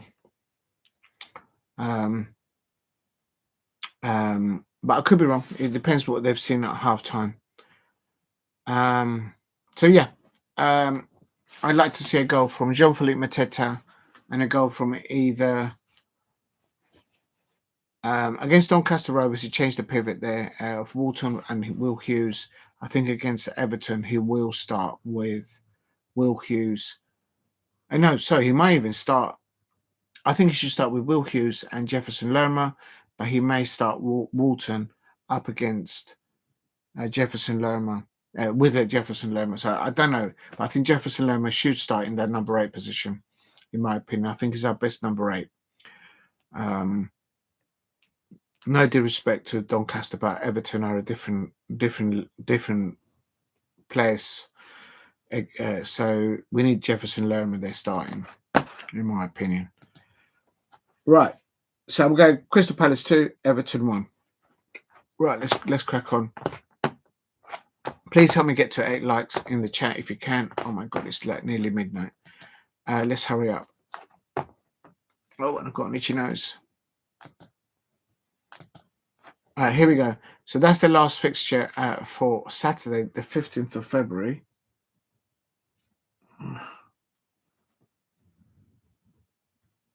There it is. That's my predictions. It's all there, black and white.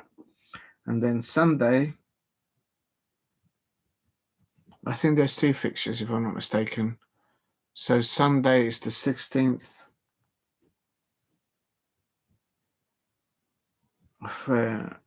February 2025. I know one of them is Tottenham versus Manchester United, which is the other one. How do I go back and have a look at that? Sunday the 16th. I've got the date right. Okay, let's have a look. Liverpool versus Wolverhampton Wanderers. Yeah, I forgot about that. Liverpool. Arnold Slot will be in his dugout because the FA need 3 working days. Apparently, they don't work on Saturdays or Sundays. They need 3 days to look at the full report of Michael Oliver in yesterday's Merseyside derby at Goodison Park. So they need until the end of the working day of Monday, and I expect on Tuesday morning they will contact Arnold Slot to let him know whether he's got to respond to any points or not, whatever. Liverpool versus Wolves.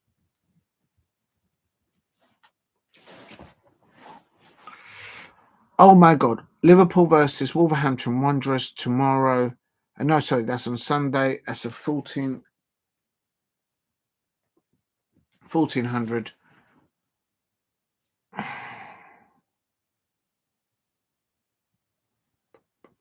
What did Shay Arsenal go for? Big up to Shay Arsenal. What did Shay Arsenal? Oh, big up to Steve. I'll go to oh my days. Big up to Steve. I'll comment to your channels. Your comments in a sec, Steve. Big up to you. Where's Shay Arsenal? They went for a 3-3 at Wolves. You know what? I think you might be onto something there. But I don't think it'll be that many goals.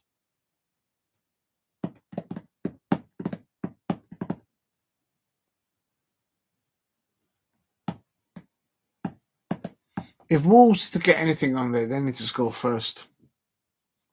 It's just that it's at Anfield. Has Wolverhampton Wanderers ever won at Anfield? I can't think of one.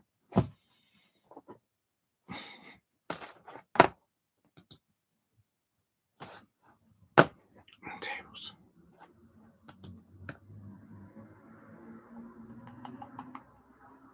On their travels, they lost 1-0 against Arsenal, but on the travels they lost against Chelsea. On the travels they lost against Newcastle United. They were only able to win on the travels against Blackburn Rovers.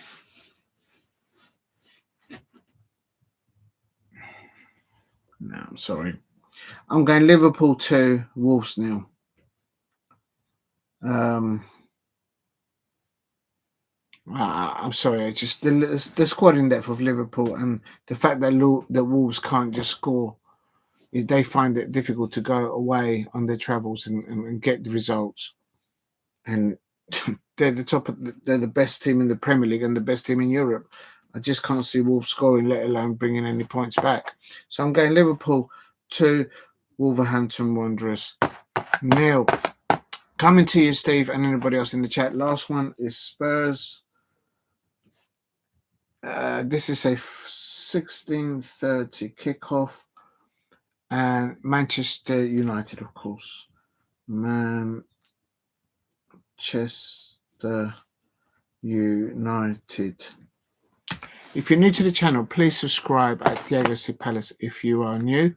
Steve RSC says today, big up to the Don Mason's Aldbridge.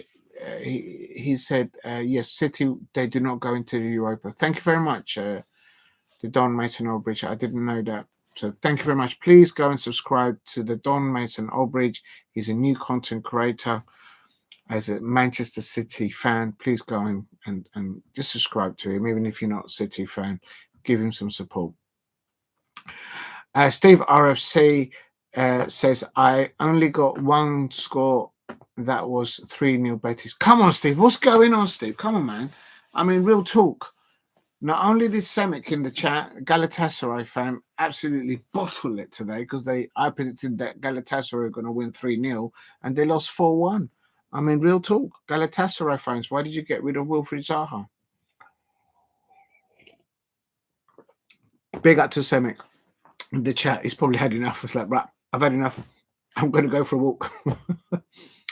Steve RSC says, Steve RSC's predictions are Brighton, Hove and Albion 1. Chelsea 1? You're going to give Brighton a point? No, I'm not having that. I'm not having that. I'm not having that. I'm not having that. I'm not having Brighton pick up any points this weekend. Chelsea fans, don't let me down. Don't bottle it. like the Spurs and the Manchester United fans did against Brighton. My Crystal Palace would be ahead of Brighton had it not been for the Spurs and Manchester United fans. Absolute bottle jobs, a lot of them. But if you're a Manchester United fan and the Spurs fans, please subscribe at Diego C. Palace if you are new. I'm probably not helping the subscribers tally. Steve RSC's gone for a 1-1 against Brighton versus Chelsea. I don't think the Chelsea fans would accept that. In the Premier League, they need to move back in a statement.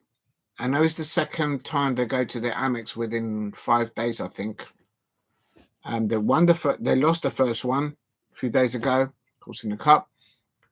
I don't think the Chelsea fans will accept Enzo Maresca's feeble excuses to go to the Amex within 5 days and lose 2 games. No. Oh, Nicholas Jackson is injured. Well, yeah, that's one injury. Look at what Ange Postecoglou and all the other Premier League teams have had to deal with injuries. And look at the squad in depth that Chelsea has in abundance that Enzo Maresca can. It's like a box of chocolate. It's like, oh yeah, he's got loads to choose from. And he was arrogant at the beginning of the season, if I'm not mistaken. And he got rid of Trevor Chabala and he threw him to us. And he wasn't match fit. And then when he got him back, he says, oh, no, it was a financial situation. That upstairs, we had to make a decision. Yeah, you didn't rate him at the beginning of the season. He sent him to us. We brought him up to spec. And look at you now, Enzo Maresca. You go to Brighton and make sure you get the job done. Because I tell you something, not because I say so, the Chelsea fans, the real Chelsea fans out there will not accept any feeble excuses from their manager in Enzo Maresca if he doesn't get the 3 points at the Amex. Tomorrow night on Friday evening. Right, I'll get off my soapbox. Steve RSC is gone. Brest. Hey? Oh, are they playing tomorrow? Brest Auxerre. Oh, I don't know. I don't understand. Hold on. I'm confused. Oh, it's getting late. Friday. They're not playing tomorrow. They must have been your predictions. I'm confused, Steve. What the Brest Auxerre? That must be for the next Sporting one. Locativa. That must be your predictions. What you predicted today, or is it? No, but they played yesterday. I'm sure of it. Oh well, I'm confused.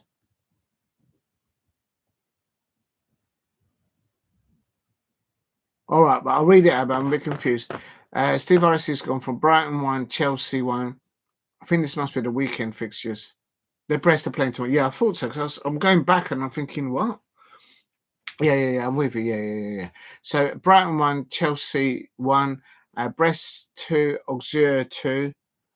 Well, they need to get a result. They haven't been winning anything recently in the French league. Like literally, I don't think they've won anything recently. Augsburg 0, Leipzig 0, Bologna 0, Trentino 0, Eagles 0, Sparta 0. You're not giving a win to the Eagles. No, I'm not having that, Steve. You're giving a Brighton a point and you're not supporting the Eagles, wherever they are. You've got to support all the Eagles. I supported the Philadelphia Eagles and I got it right in the Super Bowl. Real talk. Redemption over the Kansas City Chiefs. Bish, bash, bosh. Sporting 1, Lockbackstan 1. I can't see Sporting winning anything at the moment since they've lost Ruben Amorim. Real talk. Zakar Tyler 1, Agusu 0, Standard 0, Genk 0, Sibineric 2, and Lokomotiv Zagreb 1, and Brondby 3, Big Vog 0. Steve RC goes on to say Cork 1, Galloway 1, Shelbourne 3, Derry 1, St. Pat's nil, Drogenhead nil, Botsvista 3, Estrella, what names? Estrella 1, Adana 2, Antala Yasparo 2, and those are my predictions for tomorrow. I should really learn as a content creator doing live watch-alongs to actually read the full comments before just reading 2 or 3 words and making an assumption of the rest of the sentence. I'll get it right one day, Steve, and anybody else in the chat. I'm learning. I'm like, what? Read the whole paragraph and then make an assumption. It is what it is. They don't tell you anything. They don't give you a manual for this, you know. And Steve R says, yeah, Brest playing tomorrow. Yeah, I'm with you there. That's Sporting of Azerbaijan. Wait a minute. Are you telling me that there is 2 sporting clubs right there? I did not know that. Is that even allowed? How can they both have the same name? Are you telling me that they speak Portuguese in Azerbaijan? Surely not.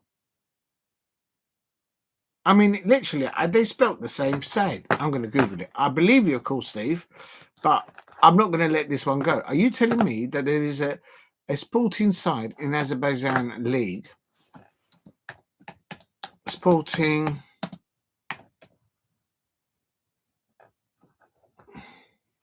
Oh, that's AZ.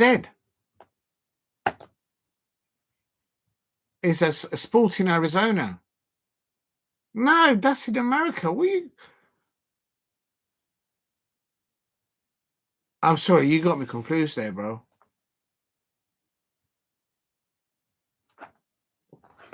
You're saying this, okay. Sporting.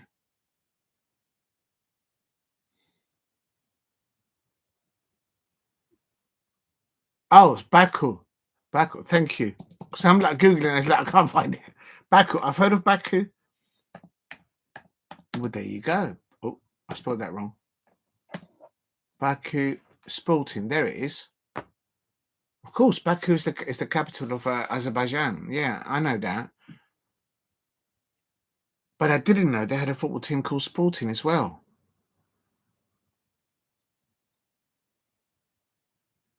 Yeah, they actually spell it Sporting, FK. But they don't speak Portuguese in Azerbaijan. Surely that's a different language, I would have thought. Or am I wrong? Thank you, Steve. That's good knowledge there. I like when I learn stuff about that. Okay, Baku Sporting has got like a little their vowels.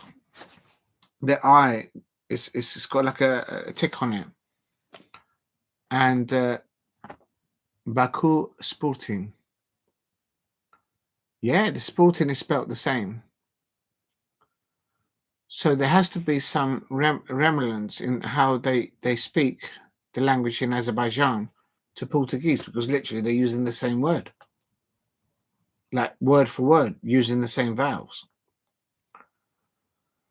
Okay, that's interesting. Big up to you, Steve. I didn't know that. They speak Azerbaijani, very similar to Turkish. Yes, that's what I'm thinking. I'm thinking it's over there. It's like so far away from the other side of Europe. Like literally. It's like miles away on the other side. But okay, I get it. But I did not know that. I did know that the capital of Azerbaijan was Baku, but I didn't know that their main team there was Baku. And I don't think that's the only football team in Azerbaijan capital Baku. I think there is another 2 teams there. Please don't tell me that they all got Sporting after their names, because that really going to baffle me. MOIK, Zabakarala, and Sabarial. Oh, they're not doing too well in the league there. They're 6th at the moment. Baku Sporting there. Oh, they're not doing too well. They've had 2 draws and 3 losses. Karabagh. Gabala had actually top of that table, but I don't know which of the other football clubs are actually based in the city of Baku. Real talk. Team called Inter, but then they changed to. So why do they keep changing their names? I mean, is that every owner comes in and it's like they've got a different surname and they put a new surname? Did they change the name?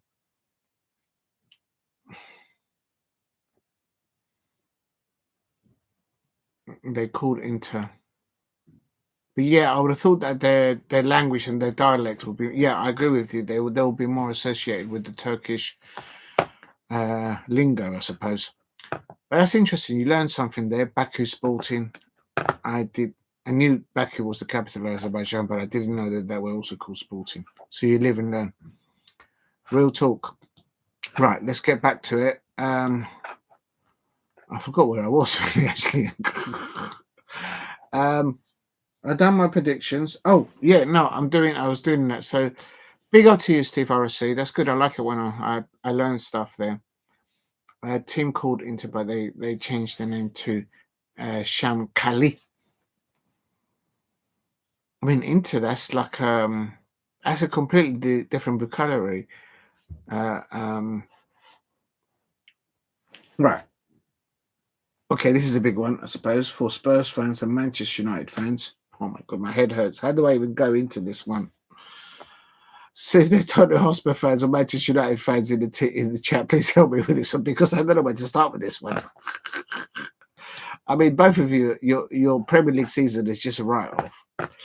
But credit to both Tottenham fans and to Manchester United fans, they're still in Europe in the Europa League, if I'm not mistaken. And they have a good possibility of, I think the winners of the Europa League get Champions League or maybe get a playoff knockout. I could be wrong, but I think they do get Champions League next season. Thank you very much, Steve. I've got 7 likes. You lot are absolutely amazing. For me to get anywhere near 5 likes, that's amazing. So 7 is absolutely. Thank you. I really appreciate it to help everybody out there. They're just dropping full likes. Like, oh my days, he's doing a madness again. It's like 3 hours there. This is now about, I think, 9 hours all day, all round today. My back is killing me. I need to get like a back support. I need to go and do some jogging out there and do some exercise. Right. Never mind about my back and my needs. On Sunday, the last match, they're all mirroring up against Hibs and Rangers are away at Hearts. I will do my other You know what? I might do a morning show tomorrow quickly and do my predictions for Scottish Premiership. And of course, in the WSL, there is an amazing fixture there on Sunday. The Crystal Palace women go away to Manchester United. Good luck to Laura Kaminsky. And as I heard today, breaking news on the official webpage, it's been confirmed that our Crystal Palace women's captain, Amy Everett, and our amazing Republic of Ireland and defender for Crystal Palace, Hayley Nolan, they're out injured. It looks like Amy Everett has to go and have an operation, so that's going to be, it sounds really serious.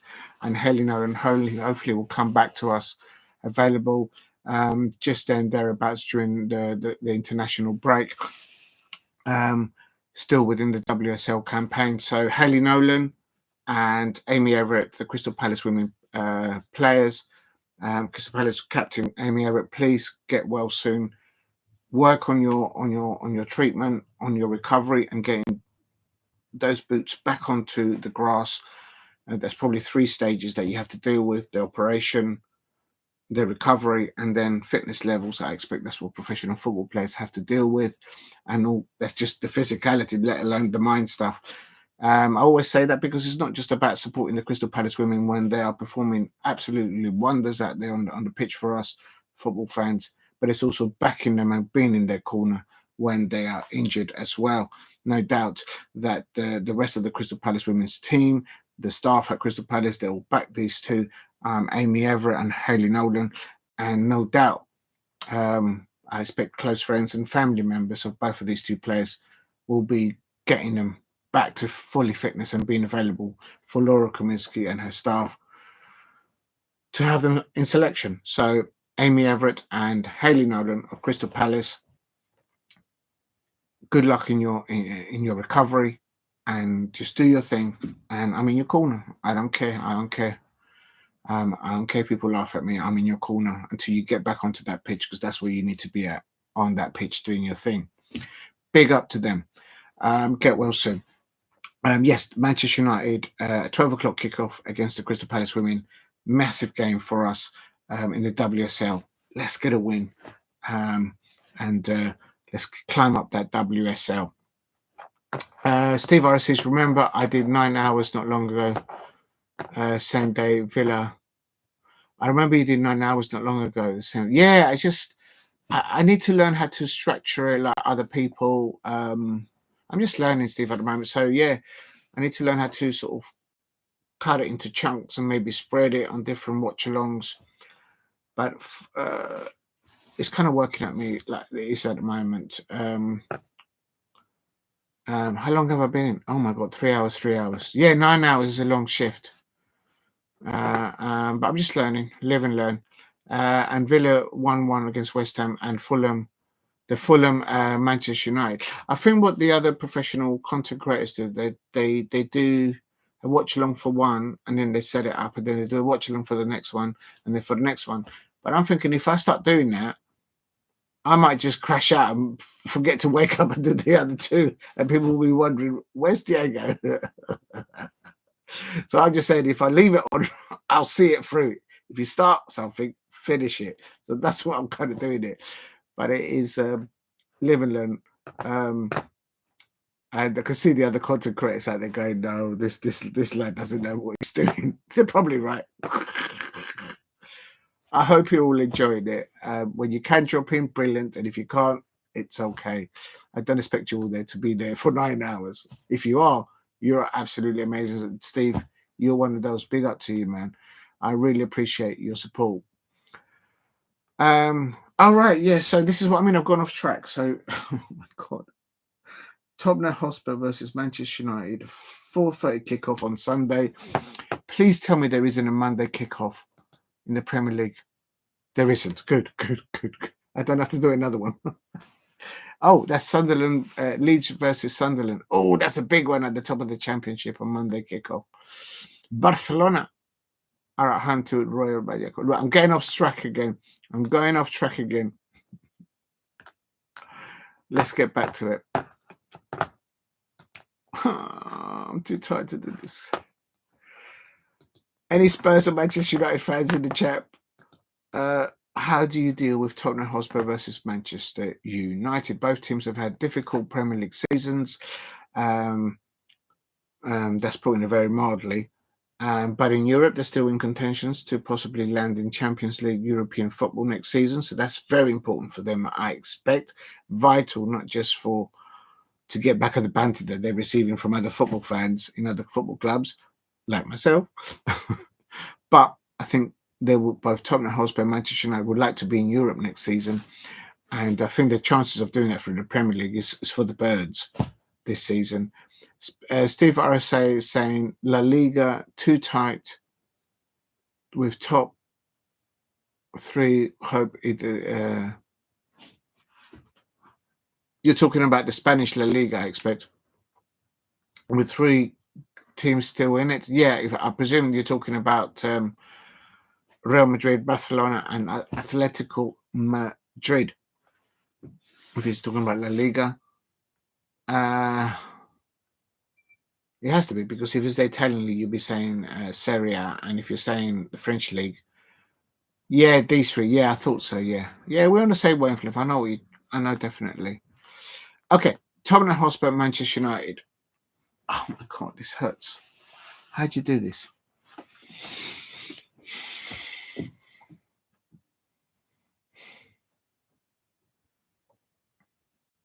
The thing is, the fact that Tottenham Hotspur are at home or away, they've been polite there, Spurs fans. You've been terrible at home and away. You've had the odd result here and there, as I call them, hot and cold. But there's been no consistency either home and away. I could be wrong, but that's the way I see it as a Crystal Palace fan. And you won against Brentford away, so that's not easy to do. to go to the G-Tech. That's so you can do it. And at home you won in the Europa League. Not sure what kind of levels Elfsborg was. But then you lost against Leicester City. And I predicted that 2-1, I remember. At home. And tomorrow, you've got Manchester United. And I know Manchester United have had a real bad week. Man for man, we took them apart at Old Trafford. Made no mistake about it. I'm not even bantering. I've been real about it. Man for man. Even the real Manchester United fans, they out there, they knew that they got played off the park by Crystal Palace there at Old Trafford. Big up to the Manchester United fans that approached me just before I went to Old Trafford. I did not expect that. Thank you very much for those of you who just approached me. I expect you recognize the channel and me. Thank you very much for doing that. That kind of took me aback because I wasn't expecting that. Thank you very much. If you're watching, thank you. It means a lot. And they were very courteous, and we just had a little discussions there. So very nice. Thank you.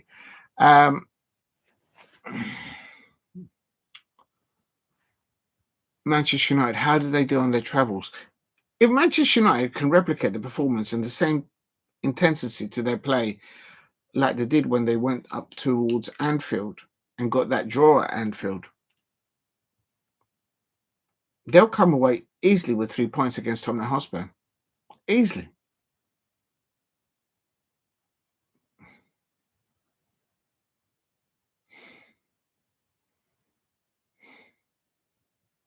They won travelling away at Fulham, so they're good travelling into London.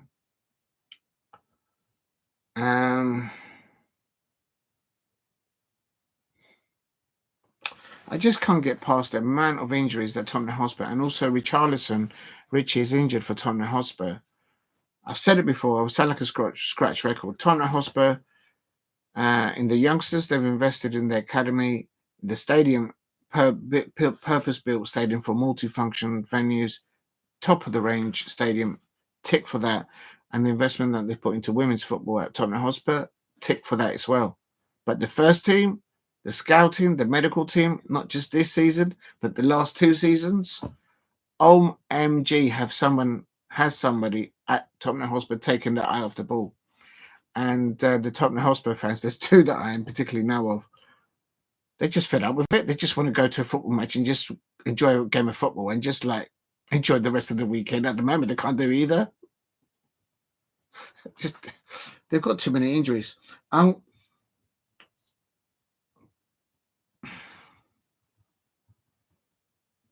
This is going to be I think this could be a very difficult home defeat for Tottenham Hotspur. I think they'll score.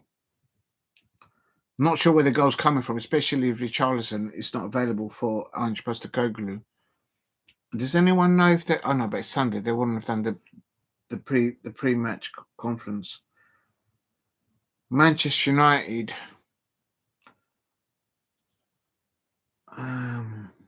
I've been hearing Euro's been linked to other football clubs recently.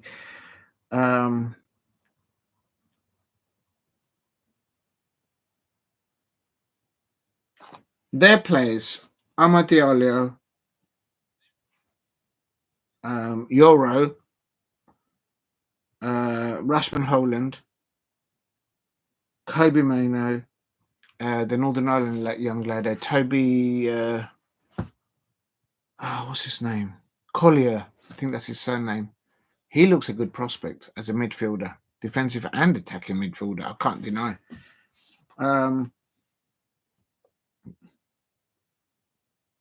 There's always been drama in the Premier League between Tottenham Hotspur versus Manchester United, and also the Manchester United Tottenham Hotspur fixture at Old Trafford. There's always been drama. Do you know what? I need to find out what their earlier score was earlier on in the season for these clubs to make my last goal score for Manchester. I've put Spurs scoring 1 goal, so I'm not going to flip-flop on that. Where's Manchester United? I have to scroll down to get to Manchester down on the table. When did they last play Tottenham Hotspur and did they beat them? in the Premier League season.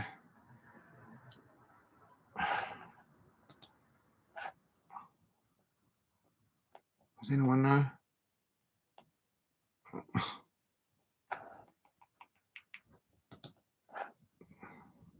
Have they beaten Tottenham Hotspur? Tottenham Hotspur beat Manchester United. Oh no, but that was in the League Cup. But even still.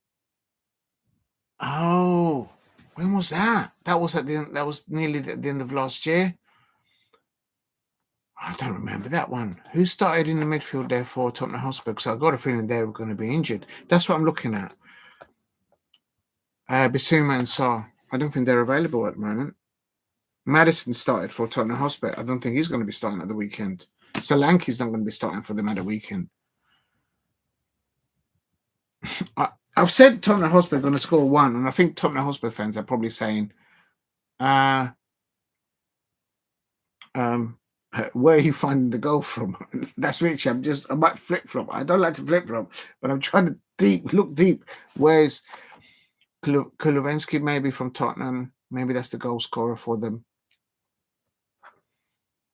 But they won against Manchester United there, and they had Ericsson and Ugarte there in the pivot there. Okay. Have they actually played in the Premier League against Tottenham Hotspur? And what was the outcome? Does anyone know? Must be in January. I'm going to go and rest. I can't find it. Has Manchester United played Tottenham Hotspur in the Premier League? They can't have done, so that means they must have them later on in the season.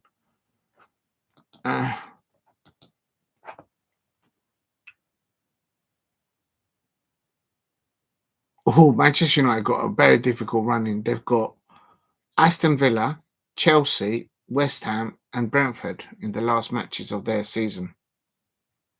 Wow. Well, where's Tottenham? I can't find them. People are just going to go to bed, I think.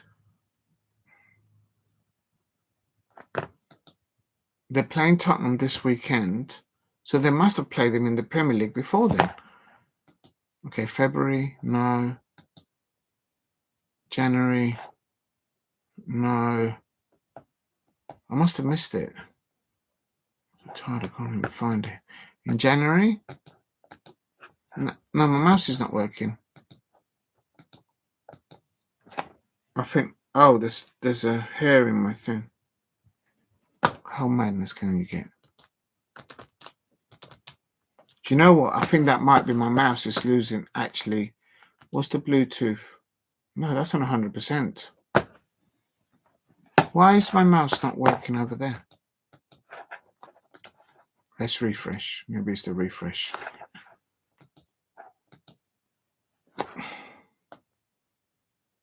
In the League Cup they played in December.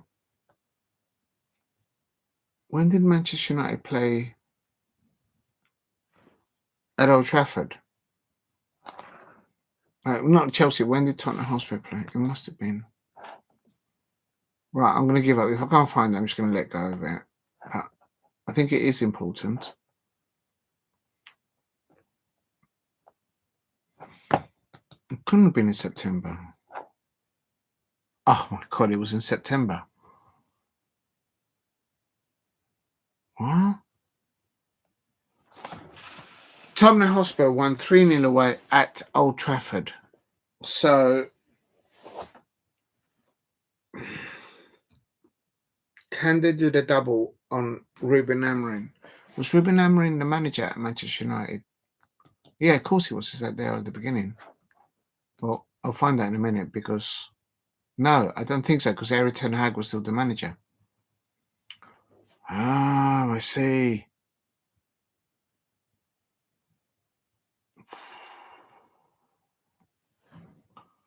Well, there you go. I don't know.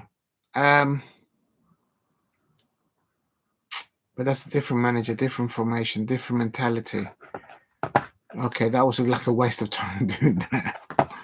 But it was. Tottenham Hotspur went away to Old Trafford and they won 3-0.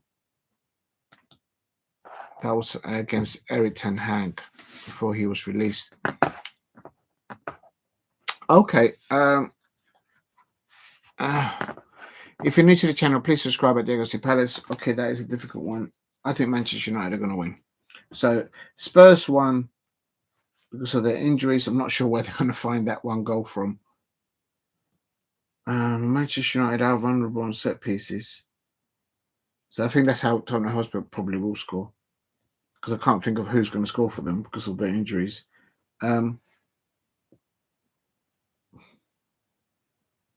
Manchester United too. But I expect at halftime would be 1-1. I'm going to put in brackets there. Halftime, a 1-1. Right, that ends my predictions for the weekend of this week. I'm going to start at the top. Brighton 0, Chelsea 2 tomorrow at 8 p.m. On Saturday, I'm going for Leicester City 1, Arsenal 1, Villa 2, Ipswich Town 0, Fulham 1, Nottingham Forest 2, Manchester City 0, Newcastle United 1. I think City need to concentrate on Real Madrid. Real talk.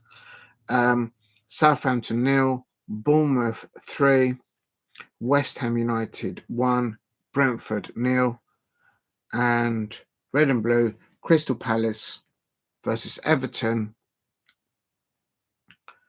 Don't you worry, Liverpool fans. We're going to put Everton in their box. It's going to be Crystal Palace too. I do feel we're going to concede at home. Everton 1. If we're having a performance like we do perform as we do away from home, then I expect a clean sheet, 100%. But I'm going Crystal Palace 2, Everton 1 on Saturday at 5:30 kickoff at Selhurst Park. On Sunday, I'm going for Liverpool 2, Wolverhampton Wanderers 0, and Tottenham Hotspur 1. Although I don't know who's going to score for Tottenham Hotspur. Perhaps an own goal or perhaps a goal from a set piece for Tottenham Hotspur. In the reverse fixture earlier on in the season, but against a different manager, different style of football, Spurs did go to Old Trafford and got a 3-0 away win on the 29th of September. But this is a different manager Manchester United have and a different formation. And Spurs are like in difficulty at the moment. And that's putting it very mildly for the first senior team. I'm going Spurs 1, Manchester United 2. So that's my fixtures. In the comments, if not in the chat, if you want to put your predictions in the comments, feel free to do so, and I will do my uppermost to respond to them. Please leave respectable comments in the chat below. I'll try and respond to the good ones. And just going to quickly go into news quickly. Some breaking news there. Today, Shamrock Rovers winner is a young man from Ireland. Before joining Shamrock Rovers, Michael Noonan was linked to a move to Manchester City. This is breaking news because I predicted Shamrock Rovers to win tonight. Moldo won, Shamrock Rovers 3, but they actually won 1-0. And the breaking news is that for Shamrock Rovers, they won 1-0 away at Molde in the UEFA Conference League. So they could be facing Chelsea. I don't know. Maybe. I don't know. But the breaking news is that before joining Shamrock Rovers, Michael Noon, whom it was the goal scorer, the sole goal scorer for Shamrock Rovers, Michael Noon had been linked to a move to Manchester City. The 16-year-old Michael Noonan struck a memorable winner on his debut. Oh, well done. Well done, the young man, for Shamrock Rovers as the Irish side beat Molde in the first leg of their Conference League playoff. Noonan is aged 16 years, only 16 years old, 197 days, became the youngest scorer in the competition's history. when he converted Dylan's Watts cross just before the hour mark. 1 minute, I just got a message.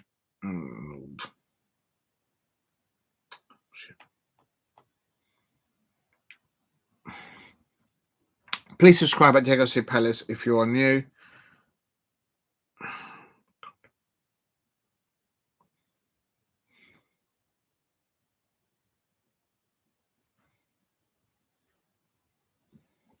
What?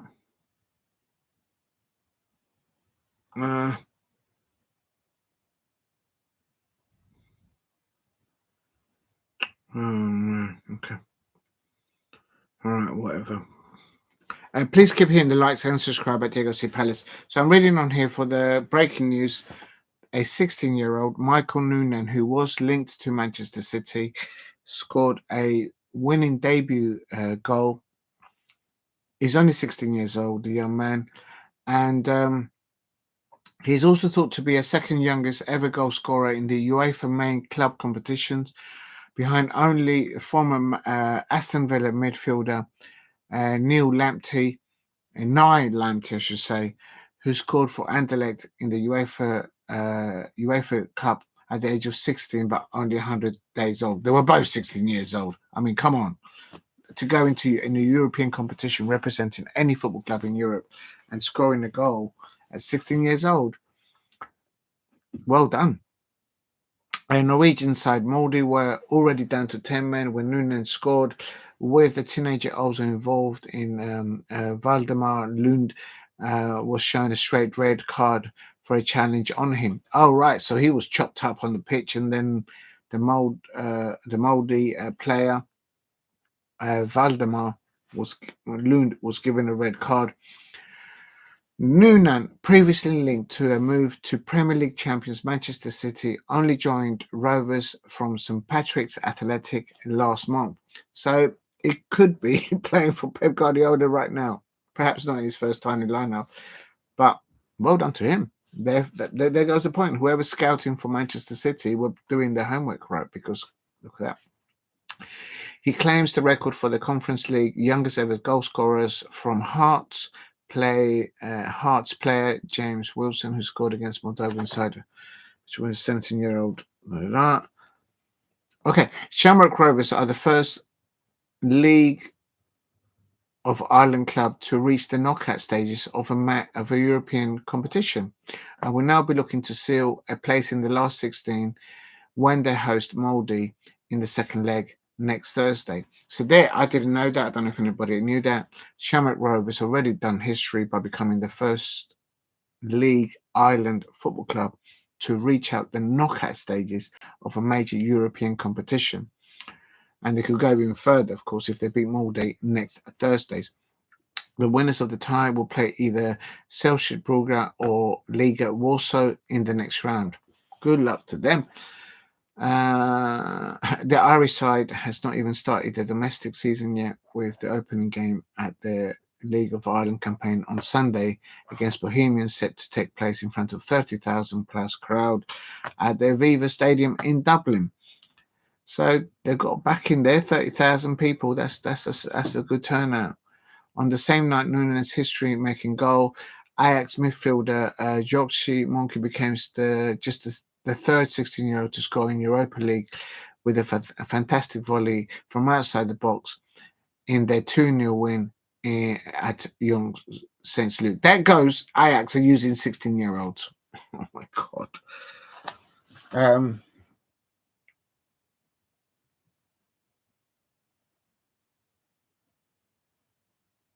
Oh, no, sorry about that. Right. So well done to Shamrock Rovers. I predicted them to win, but I did not know that 16-year-old was going to win for them. So well done, Shamrock Rovers, today. Okay, I'm going to knock it on the head. It's coming up to midnight, and I will stop at midnight. If you're new to the channel, please subscribe at Diego C Palace. What's happening in the Bundesliga? The second division. Okay, I'll leave that alone. I'm not going to get involved in that one. Oh, breaking news in the last hour. Manchester City's Kanye is out of of Real Madrid. Manchester City fans there. Breaking news in the last few minutes: Manchester City's Akanji is out of Real Madrid and Liverpool games. So Liverpool fans there and Real Madrid fans, look out there. Defender Manuel Akanji has been ruled out of Manchester City Champions League. There's no way that Pep Guardiola is going to field a strong side against Newcastle. He needs to preserve his players for the Real Madrid fixture if they want any chance of pulling that one back around. He's got a muscular problem. The Switzerland centre-back was replaced at half-time in the 3-2 defeat by Real Madrid at the Etihad Stadium on Tuesday. More injury worries for Pep Guardiola. Stones was using a central midfield by Pep Guardiola, tried to cover for the hole left by the volunteer Rodri, who ruptured his anterior cruciate ligament ACL and his right knee during the deciduous at Arsenal in September.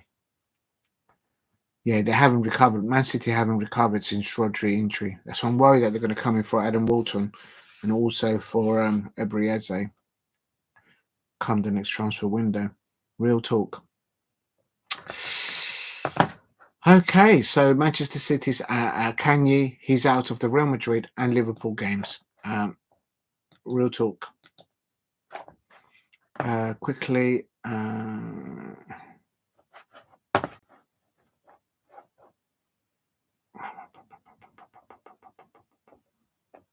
How do I do the next bit? Okay, just other stuff. Newcastle striker Alexander Isak apparently is keen on a move. Sorry, I just got an itch on my leg. Newcastle striker Alexander. Where did they get this? Newcastle striker Alexander Isak is keen on a move to Liverpool, Manchester United. To Liverpool and Manchester United are tracking the Ipswich forward Liam Delap. I have heard whispers about that. Arsenal are unlikely to sign any free agents despite the season's ending injury to forward Kai Hazard. I can't see them. Anyway, I'm not going to talk about Arsenal. It's midnight. I just want to see if there's anything good here.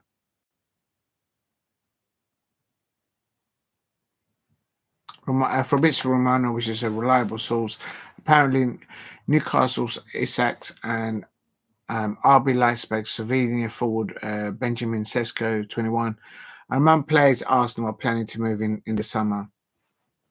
That's for the birds. I'm sorry, I respect Fabrizio Romano. Real talk. If Arsenal wanted Alexander Isak, they would have made a cheeky bid a few weeks ago, and they clearly didn't, and they didn't do it for a reason. They probably want to get Mikel Arteta out and not going to do the reliable source there. Again, the normal rumour every day. Crystal Palace have placed a 40 to 50 million value on the 27-year-old French forward Jean-Philippe Mateta, and now he's been linked to Barcelona. A few days ago, it was 2 French clubs, and now apparently it's Barcelona. 40, 50 million. Come on, man. Stick a valuation there of 65 plus, man. Real talk, man. Barcelona want to come calling, pay superstar money, just as Chief Paris said to the Sky Sports reporter. Real talk, but then maybe it doesn't work like that.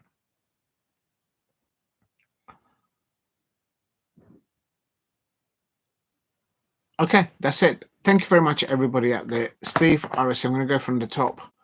Massive thank you to Semic in the chat. A massive thank you to Steve RC. Thank you very much, you two. Thank you very much to the Don Mason Aldbridge. Thank you for dropping in earlier on. Thank you for Derber Burke. Thank you very much for doing that. A massive thank you to who else? Paul Brady. Thank you very much for dropping in earlier on. I really appreciate your help and saying that, yes, I watched it earlier. You gave a fair and balanced opinions. Thank you very much, Paul Brady. I really appreciate that. And also, Semic, thank you again there. Unlucky there to you tonight as a Galatasaray fan. He's probably fuming, or she's probably fuming. A massive thank you to Shay Arsenal, who dropped in and says, remember to hit a like button and subscribe if you're new here. If you can, help me get to 10 likes if you can in the chat, if you're watching on playback, and help me and subscribe at Legacy Palace. Let's leave the notification bell on as well. And I can't see anybody else there. Right, that's it. I'm going to put in here from now on. Thank you to all in the live